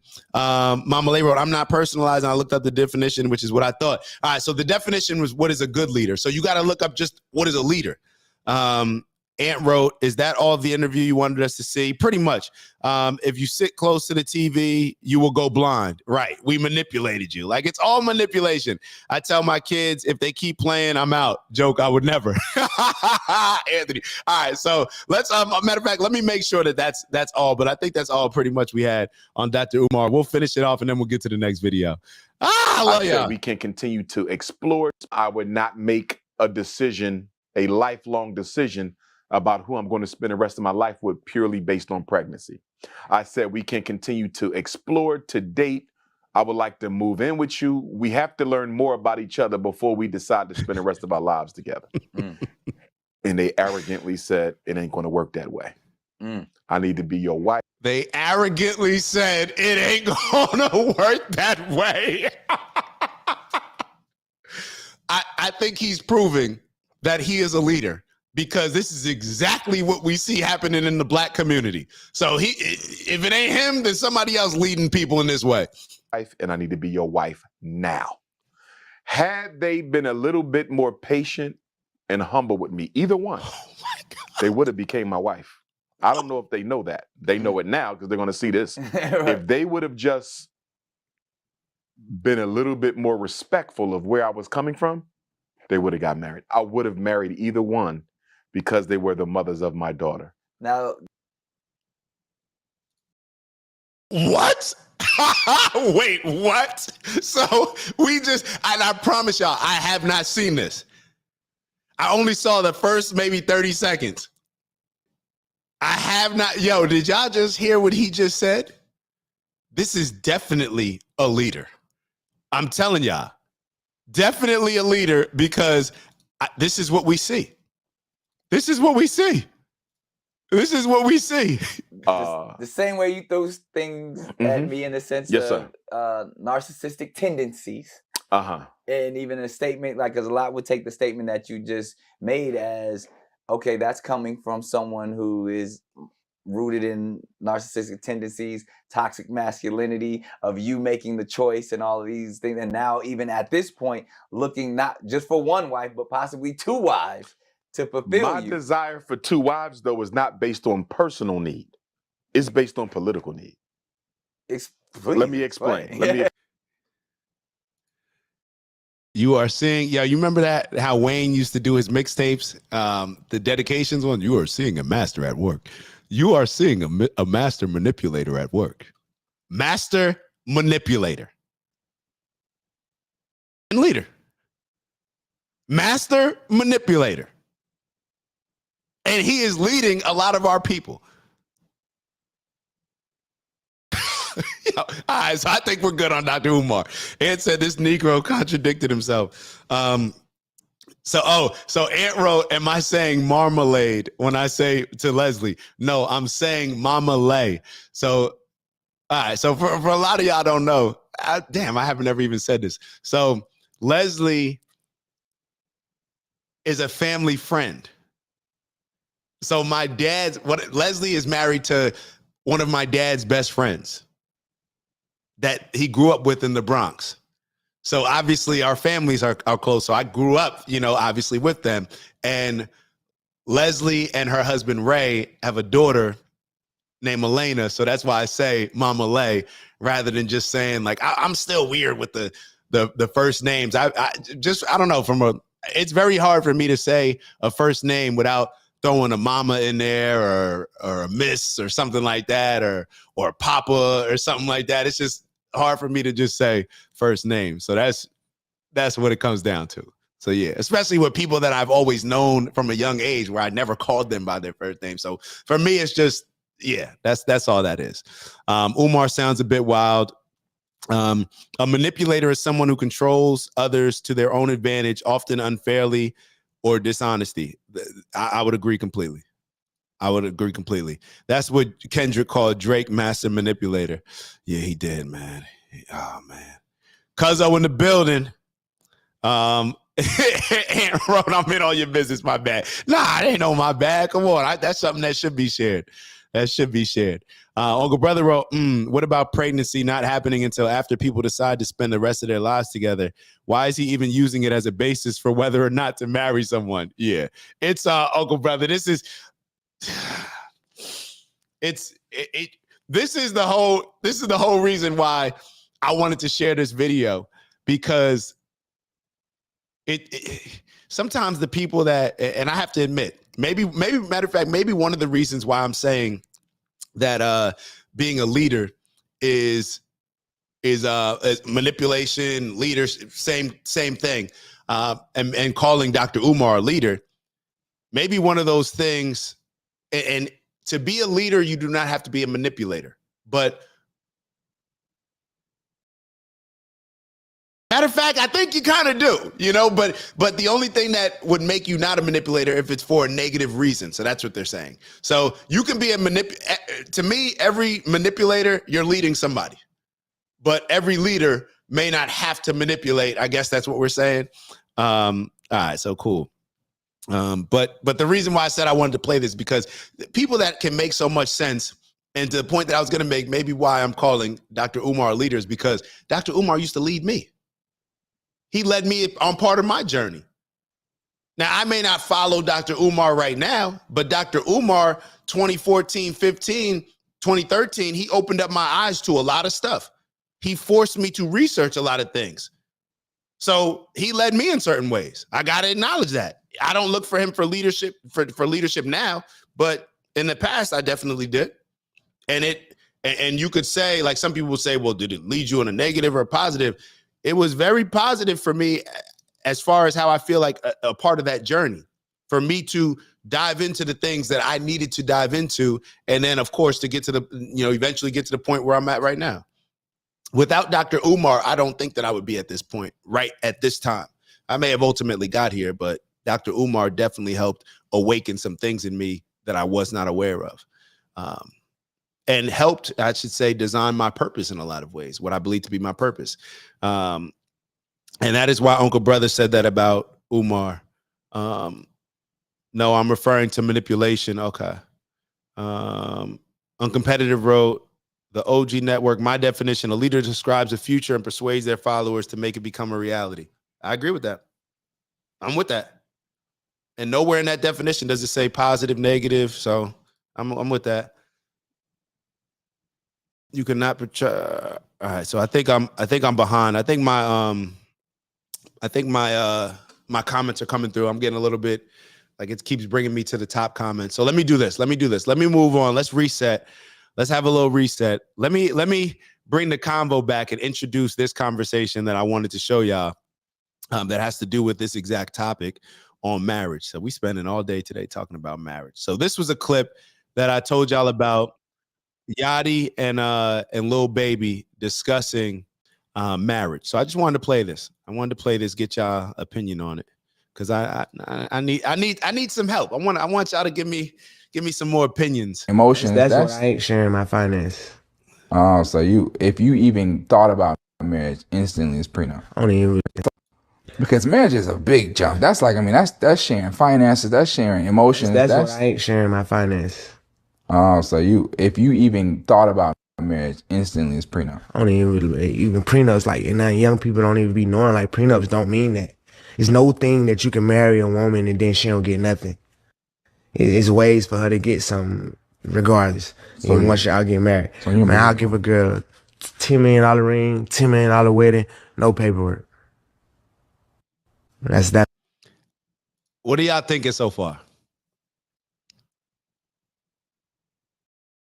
What are y'all thinking so far? I see the comments. I'm looking at the comments. Y'all gonna have me see. I always focus on the comment. I have no words. Dr. Umar, not different from our older generation leaders. I agree. Uncle Brother wrote, thank goodness your parents blessed you with good critical thinking skills. I appreciate them. Leslie wrote, laughing. He's wrong. Oh, wait, hold on. That's why I had to cut. So Cuzzo keeping it real. I knew Cuzzo would come in the building keeping it real. This is what I meant to cover. And I missed it. I was like, damn, I was talking so much. Manipulation is a career for me. And this is what, And I get what it's called sales. So anybody in sales, y'all know we do it's some manipulation up in that thing. All right, it's not just hey, I'm only selling you this product because this is what's best for you. There's some people like that. There's sometimes, but we got to be honest. We'd be lying a little bit if we were saying that it wasn't because of some selfish interest. I want to get paid too. You know what I'm saying? So I'm with you on that. So getting back to Lil Baby and Lil Yachty. What do y'all think about marriage right now? What do y'all think about marriage right now? And hold on, Uncompetitive just wrote, common law marriage in California, if together for 10 years and they can divorce you and get half, that is why Tom Cruise's lawyer got him to divorce Nicole Kidman, because they had nearly 10 years. Wait, hold up.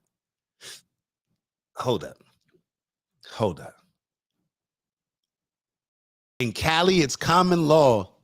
If you're together with somebody for 10 years, they can divorce you and get half. And I go a bunch of different ways on this. I'll be honest. I go a bunch of different ways on this. So let me process this a bit. For me, it comes down to what type of marriage you're looking for.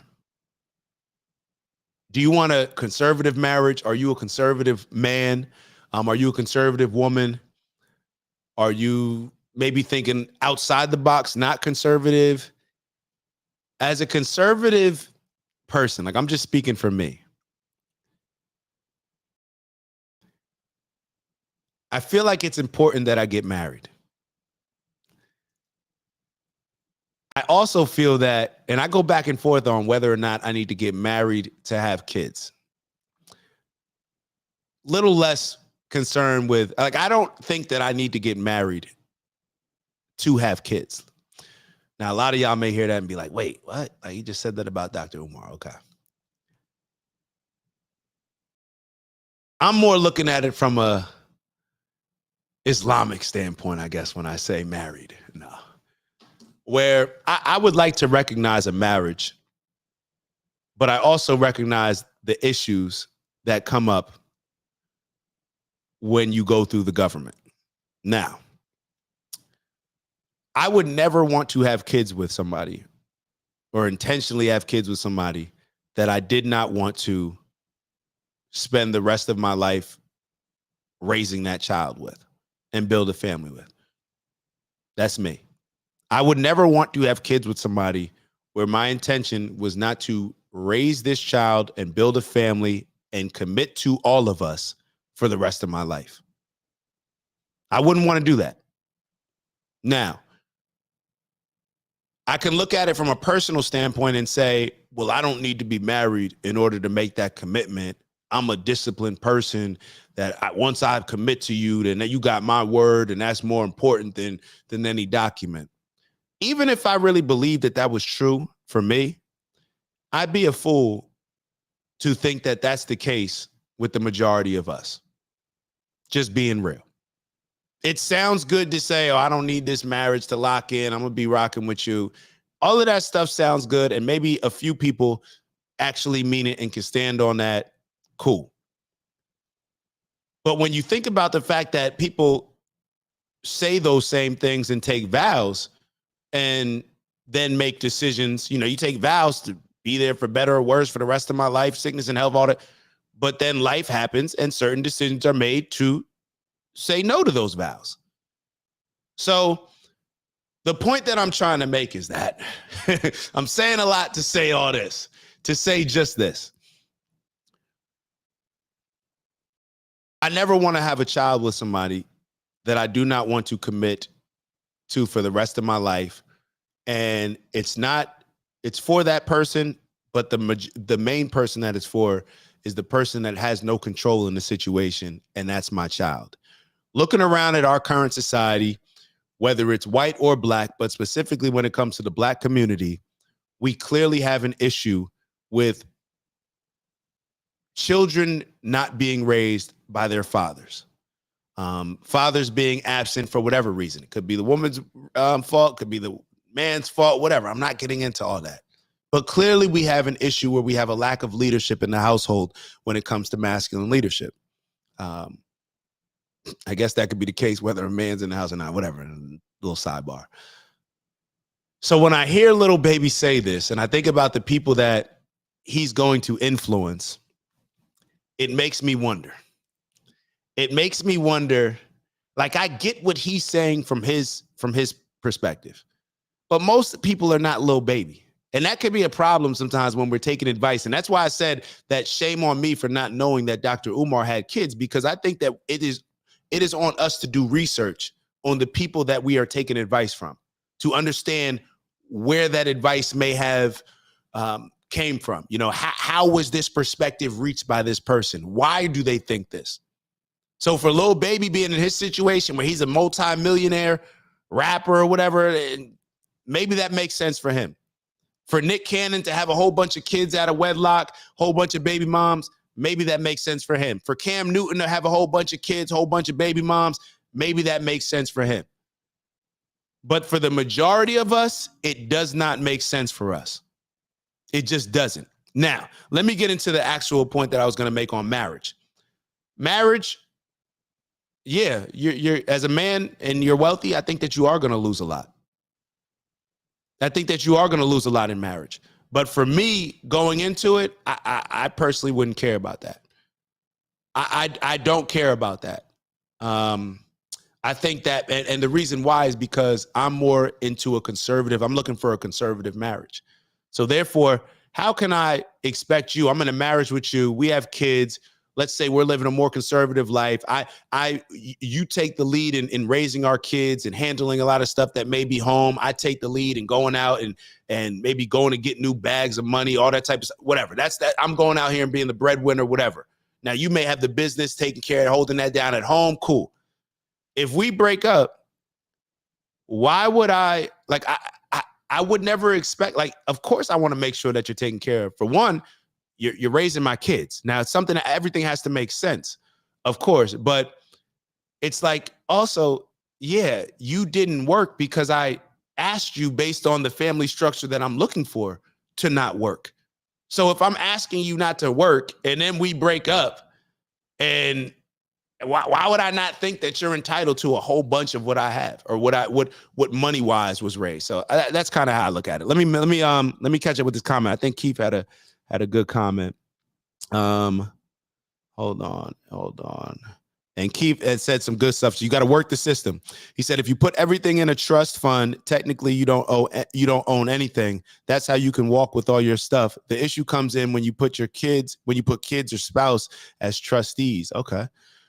Simple solution. Marry a woman who is richer than you. A lot of people doing it. Cuzzo said, you're right. And he said, Vons wrote, to each his own on competitive facts.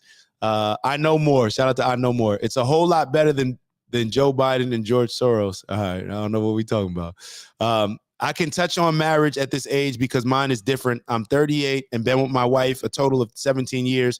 We had nothing and built this dope life together. God forbid we split. We have to 50-50. And I didn't even read that comment. Cuzzo, there's a reason why we're aligned with this stuff. I have no problem I have no problem with that because it's like, yo, you sacrifice a certain. So if people don't want to get married, then of course it comes down to the reasons. Maybe they have good reasons why they don't want to. For me personally, I'm not Lil Baby, not Lil Baby yet, as far as money wise. And whatever, like it just is what it is. I'm not Lil Baby. I'm not Nick Cannon. Nick Cannon may have different issues, but I'm probably a lot closer to Dr. Umar. So Dr. Umar, you ain't got no excuse. You heard? So like, just to be clear. But when it comes down to it, for me, I just wouldn't. I wouldn't have much of an issue. And Lil Baby, if he decides to marry somebody, of course he acquired a lot of his fame beforehand. So to each their own. Cuzzo just gave you an example. Keith's gave an example of what they've built together. They built this dope life together.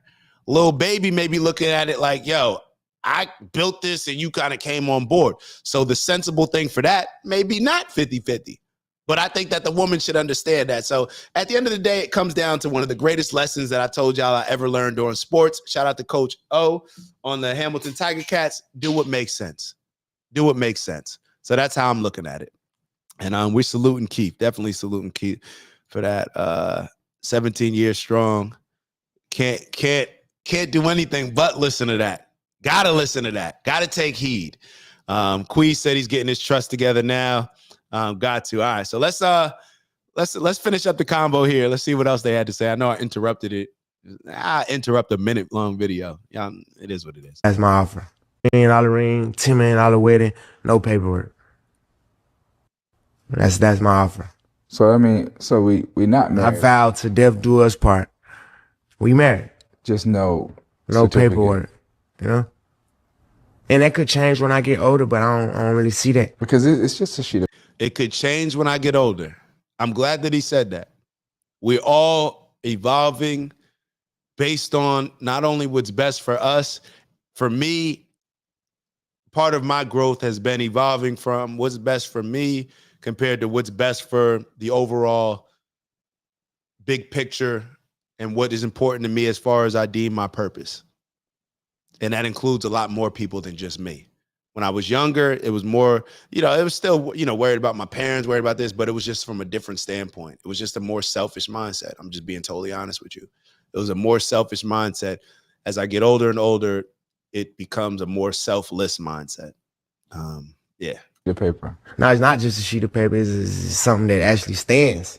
Yeah, it ain't just a sheet of paper. It's not just a sheet of paper. It's something that'll change your life. And if we sign it and all that, now we got to go through the worst of it. And I'm not thinking of the worst ever, but I still got to think of that type of stuff. What about if you, God forbid, go back to prison and then, you can't see her because you're not... I wouldn't give a damn. Now, what if you're in the hospital and you can't see her? I wouldn't give a damn, man. Okay. Thank God I'm blessed. I got mama and sisters. Right. I have people that care for me and love me who gonna be with me with or without. Right. I don't want to put that much into my spouse. Yeah. You know what I'm saying? Only because I done seen the worst of it. Yeah. So this, and he brought up a great point at the end. He said, only because I've seen the worst of it. When he says I've seen the worst of it, to me, there's an opportunity there. There's an opportunity. So I've seen the worst of it, right? So that's where a lot of us make our decisions based on what we've seen before us, right? Like, am I going to do this? Well, it didn't work out for that, all those people over there, so I'm probably going to make a different decision. We do that in life all the time. So the opportunity that I'm talking about that is presented, in my opinion, is all we need to do is to show more relationships like Keith. Show more relationships like Queez. Show more relationships like everybody who's out here who, whether or not you feel that your relationship is the best or that you're always getting along, but y'all may have figured out a way to stick to it. That's what I'm talking. And I'm only mentioning Queez and Keith because they both acknowledge their relationships in this group chat. But there's the opportunity. If we just show more positive relationships, then maybe Lil Baby would see more of those positive situations and it would outweigh the negative thoughts that come from the negative experiences that he's seen. So that's kind of how I would look at it. Yeah. Vons wrote, Dak, you next. I hope so. Shit, man. Damn. Like I told you, I don't like this, bro. I don't like this. I'll be totally honest with you. Even if you're looking at it from a business perspective, I really think that people, like, there's a reason when you walk in a business environment, I just think that marriage is very important for business as well. Not just for love, not just for the, one thing or another. It's very important for business as well. I had to mute. Y'all see me mute for a second and lean up. I had to hold on. If you know, you know. Neither here nor there. All right, let's keep going. Let's finish off this convo. A lot of stuff, and I'm just not learning. All right, so that convo's done. It's tough. It's tough, man. Marriage is this is like getting into any marriage. I would know that would be the hardest thing that I ever have to do in life. The hardest thing.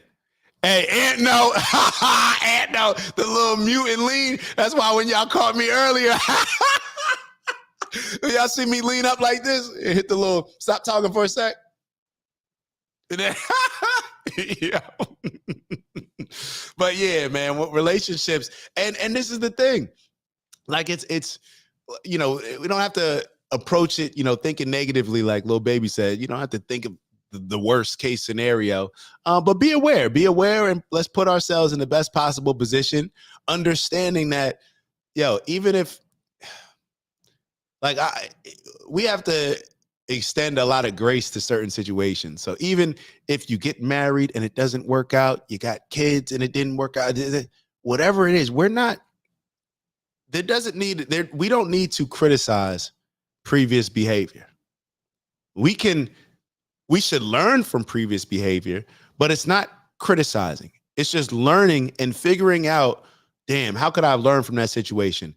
What was my goal? What was the outcome that I was looking for? Why didn't I reach that goal? Why didn't I reach that outcome? Learning from it is a thing that we do in any area of our lives, right?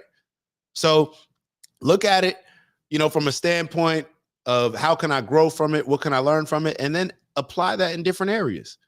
It's not about shaming anybody else who, especially, if you, we do this stuff a lot of times as kids, and we're learning a lot of these things. Every new experience, we're learning as we go.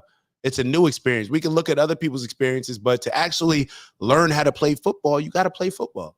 To learn how to shoot a basketball, you got to shoot a basketball. To have a successful relationship, no matter what vows we take, you got to actually do it. So that's what I'm saying. I extend grace to people that have had marriages and they didn't work out. Cool. Figure out what makes sense based on moving forward now. You had a kid out of wedlock? Cool. Figure out how it makes sense, let's figure out how we can create the best environment for the child now and the best relationship that makes sense for the mother and the father. Cool. Like that to me is how it should look at. I know these type of combos sometimes can go to a place where we're critiquing or calling something. No, there is no playbook. There is no rule book. And if there was, we probably wouldn't follow it. Let's just be honest. We're all going to just go based on, matter of fact, there are playbooks, there are rule books, and we don't follow them because every experience is different, right? Every experience is different. So we just go from there. Let me, damn, it's already 10 o'clock. Yo. All right. So let me try to finish off on a video. Should we keep, all right. So we're going to switch it up a little bit. I feel like today was a little bit of a different show. Let me do this. So there's the rapper Smart that I was telling y'all about.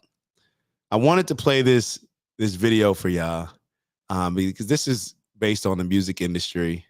I feel like we've been kind of, when we think about our leaders. Hold on, do I want to play this? I feel like this is a little messy, but let me get into it. Hold on. Let me play this for y'all. So this was something that I wanted to play, and it was supposed to, he's supposed to talk about. We didn't talk about the serious stuff, but it is what it is. It is what it is. I don't want to just squeeze that in there. This will be the last video. We got to cut it short. This is a shorter video that I want y'all to take a look at. Let's get that on the screen. All right. Let me hear y'all thoughts on this. I had houses. Listen, hold on. I had houses on Rikers Island. Right. That don't translate to Earth. Listen. I control shit. You heard? That so don't translate. Listen what I'm saying, bro. Listen what I'm saying, bro. Because you saying you've been in the penitentiary, you understand that. No, I said I never pled guilty. I said they held me until I beat charges. So you may not understand this. So what I'm saying is I know how to beat blood out of rock. Right? So a nigga can't tell me he gonna give me $100 million to play with my butt. Cause I'm gonna go, 1, I'm not a homosexual. 2, I'm never selling my soul. 3, I don't care if it's $100 billion. I'm gonna get on my personal. Right. Listen, I'm gonna get it on my own. Let me get to the point, bro. Right. So I'm gonna get it on my own. A lot of these artists don't be real niggas. That shit you see on the record or whatever they making, they not really solid. They not thorough. They never sold no drugs. They got mind.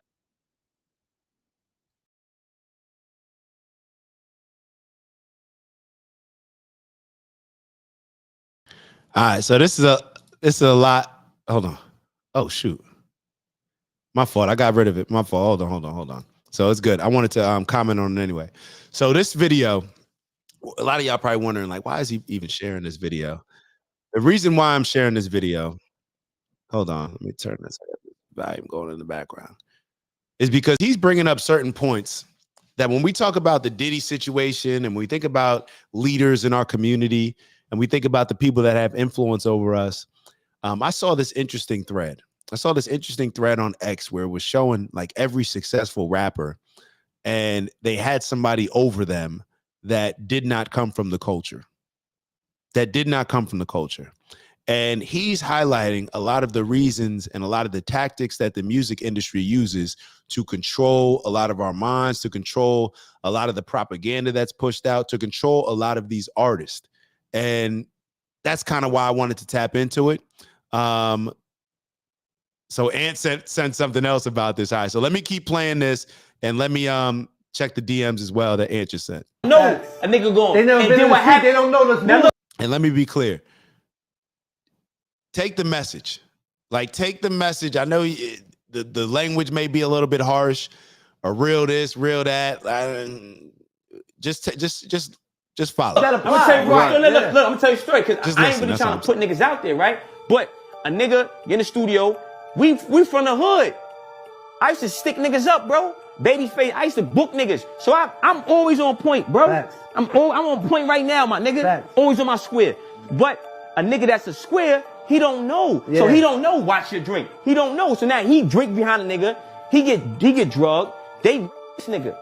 They this nigga. Videotape it. Then when he in the meeting, they give him a shitty contract. They play the video of him getting fucked by like 3 niggas. Around out here. Y'all, they are fucking niggas around. They giving niggas some shit that ain't even what you think. You fuck around, wake up tomorrow, shit, ass nigga with a footy on. You don't know what the fuck you just done did. I mean, real shit. Your motherfucker meat pistol fucked up and your ass hurting. You don't know what the fuck is. These are the celebrities, our rappers, our favorite movie stars. This is why they say some of the things that they say. This is why they push certain narratives that they push. This is why sometimes when we sit back and be like, yo, why would they be okay with spreading this poison throughout the community? Because a lot of them are being blackmailed. So when we hear about a Diddy situation and why it's connected to so many different things, and we hear about a Jeffrey Epstein, all these different cases to me are the same. Jeffrey Epstein, Diddy, they're recording certain things of people in compromising positions to use against them later. And it may be for them to personally use, or it may be for a higher up that allows them to do the stuff and get away with that stuff. When we hear about Diddy getting away with all this stuff, perhaps this is one of the reasons why. Because they know that these people are in positions to where their job is now to get influential people in uncompromising positions in order to blackmail them for things later on. Say, you don't know who to tell, but this is what the game is going to. That's what it's going to.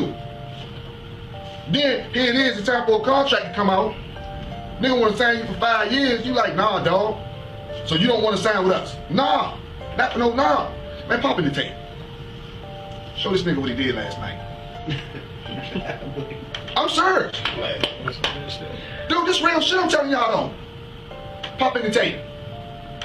You sitting that motherfucker like, man, what the fuck? Yeah, well, what the fuck? That's what happened. You got fucked. What you gonna do? You gonna sign that contract? You don't want nobody in the hood to see that shit. You don't want this shit to get out, dog. I'm telling y'all, and this is what I'm telling y'all like this. Yo, blackmail may be the most important thing, powerful thing when it comes to understanding why these celebrities, why these quote unquote leaders or bad leaders, why these manipulators do the things that they do. Almost every single celebrity is no different than a news pundit. They are put there to spread a particular message. They are paid to spread a particular message, a particular agenda. They are paid to influence a particular group of people. That's what their job is. That's what they get paid to do. They do not get paid to come out with the hottest song, do not get paid because they're the best actor. They get paid to spread a particular message and narrative that higher ups and people in powerful positions want them to spread.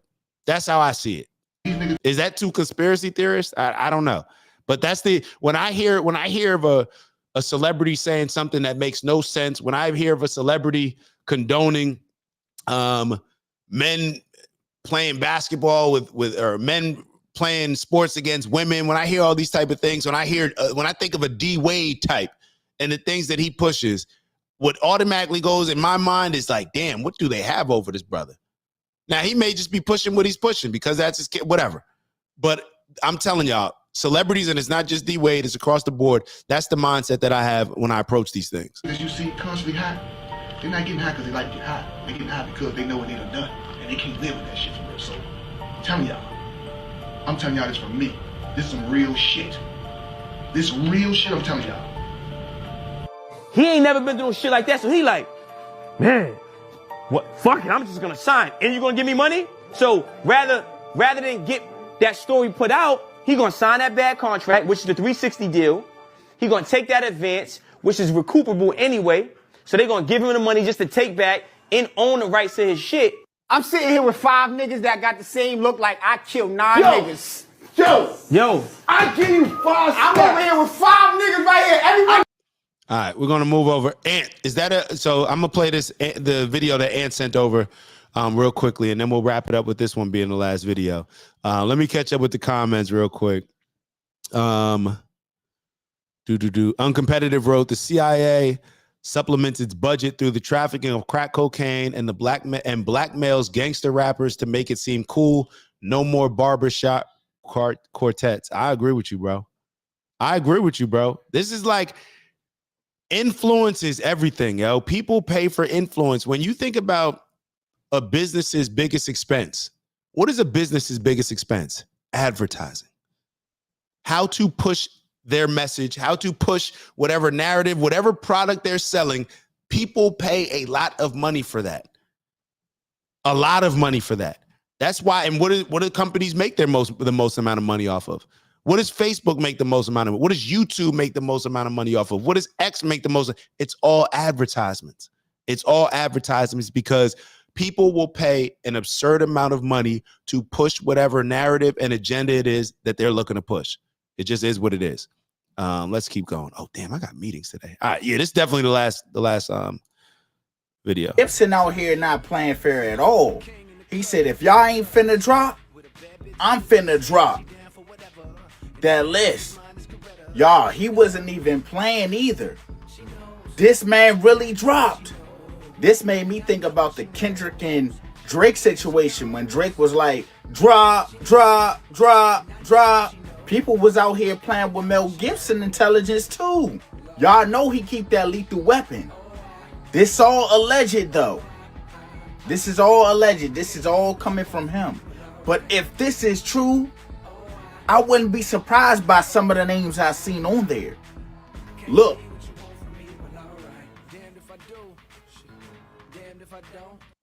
All right, so I'm going to try to read it for y'all. Here's a list of, it says something about Satanists and the Satanists endorsing, supporting Kamala Harris because they are on the Epstein Diddy client list. There's a lot coming out. Beyonce, Samuel Jackson, Oprah, Barack, and Mike Obama, Bill and Hillary Clinton, Sarah Jessica Parker, Eminem, Taylor Swift, Stevie Nicks, Willie Nelson, Britney Spencer, Margot Price, Cher, Mark Anthony, Lizzo, Usher, Olivia Rodrigo, John Legend, Chrissy Teigen, Cardi B, Keisha, Billie Eilish, her brother.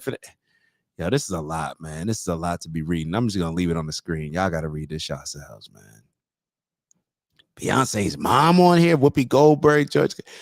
You almost feel weird even reading this without knowing, like, this is crazy. Do y'all see these names? This shit crazy, fool. Rosie O'Donnell. Spike Lee. To see how many names up there is crazy. Now I can see why certain people would be so determined. But like I said, once again, allegedly, people gotta start understanding. When the truth is buried, it don't matter how far, how deep it is. One day, everything's gonna come to light. It's gonna come to the surface. Don't matter how far it's... This shit. Lot going on here. A lot going on. And yeah, A lot going on. Nah, it's all good, Ant. He talked a lot too much. I was saying, I'm like, yo, is he going to drop the list? Like, I'm wondering, like, are you going to drop the list? Uncompetitive wrote, Ghislaine, I forget how to pronounce her name. Maxwell's father, Robert, was a triple secret agent for M16, or is it MI6 or M16, KGB, and Mossad, Israeli spies. Wow. Vons wrote, nothing new, man. Nothing new. It's nothing new under the sun. So they're just going to keep repeating these type of things, keep putting out these people. So the takeaway, I think, from today is that regardless of whether or not you believe that there are negative leaders or Dr. Umar's a leader, Cardi B's a leader, I think we need to understand the influence, whether or not they're leaders or not, whether we consider them leaders. The influence they have is actually, it's beating the positive influences. It's winning. The negative influences are winning right now. Negative influences are winning right now. So we need to figure out how we can, when we talk about always fighting that cool battle, how we can fight that cool battle to make the positive, to make Keith and the things that he wrote about his relationship. Let's make that cool. Let's make that cool. So more and more of us can see those things. So we won't live in this fear, like what may be occurring when we hear like Lil Baby talking about, like, damn, she gonna take half. Well, yeah, half may be a little bit different for Lil Baby in his situation compared to a lot of us that are looking to hopefully get with somebody that we can grow and build with. So that's what I would leave it with. What did Uncompetitive wrote? Right. Being on a flight list to Epstein Island doesn't necessarily mean you engaged in pedophilia when you went there. That's just true. That's true. Still need to get up with Keith on that golf course. Yeah, we all do. Matter of fact, yo, I gotta send y'all the text about we finally picked these dates. Yo, so we're actually, so for all y'all may want to know. So we're doing a men's retreat down in Miami. We're doing a men's retreat. We were aiming for that last week of July. I say that last week, was trying to do it. I mean, July, in January, was trying to do January 24th through 27th. May do the following weekend.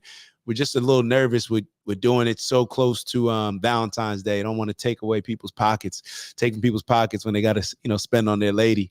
So we're doing a men's retreat. If y'all want to play some golf, we'll play some golf. It'll just be like a cool little get together, wellness, and just a dope little time with the fellas. So if y'all are interested, definitely shoot me a message on there. But with that, we will take our 45 seconds that we do on the end of every show, reset your mind, focus on something, clear it, do whatever you need to do, get your breath work in, breathe in positive, breathe out all the negative, and whatever you need to do to put yourself in the best mindset to do what we set out every Sunday and Monday to do, which is make this our greatest week ever. So with that, we'll start our 45 seconds. If you're in a safe place, please close your eyes, and we shall start now.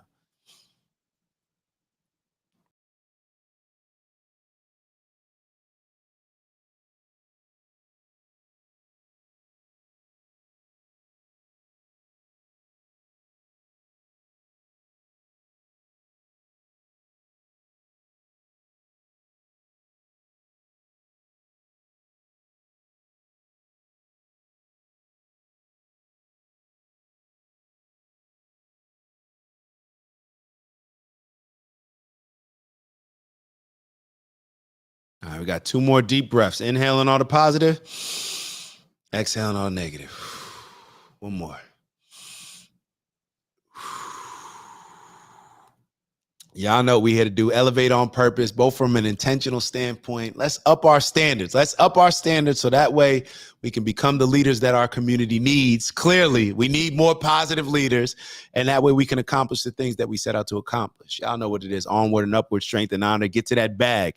A lot. Put everything in that bag. Figure out what you need to put in your bag this week to when we get to the end of it, when it's time to reveal what we collected along the way this week, on Friday or Saturday or Sunday, whatever day you're doing it, figure out what you need to put in your bag. I'm telling y'all what I'm striving for, what aligns with my purpose, and it's peace, love, happiness, and of course, health, wealth, and in everything we do, integrity. Ant said, y'all have a blessed week. Happy holidays. Definitely everybody have a blessed week. Happy holidays. Are we doing a show on Christmas?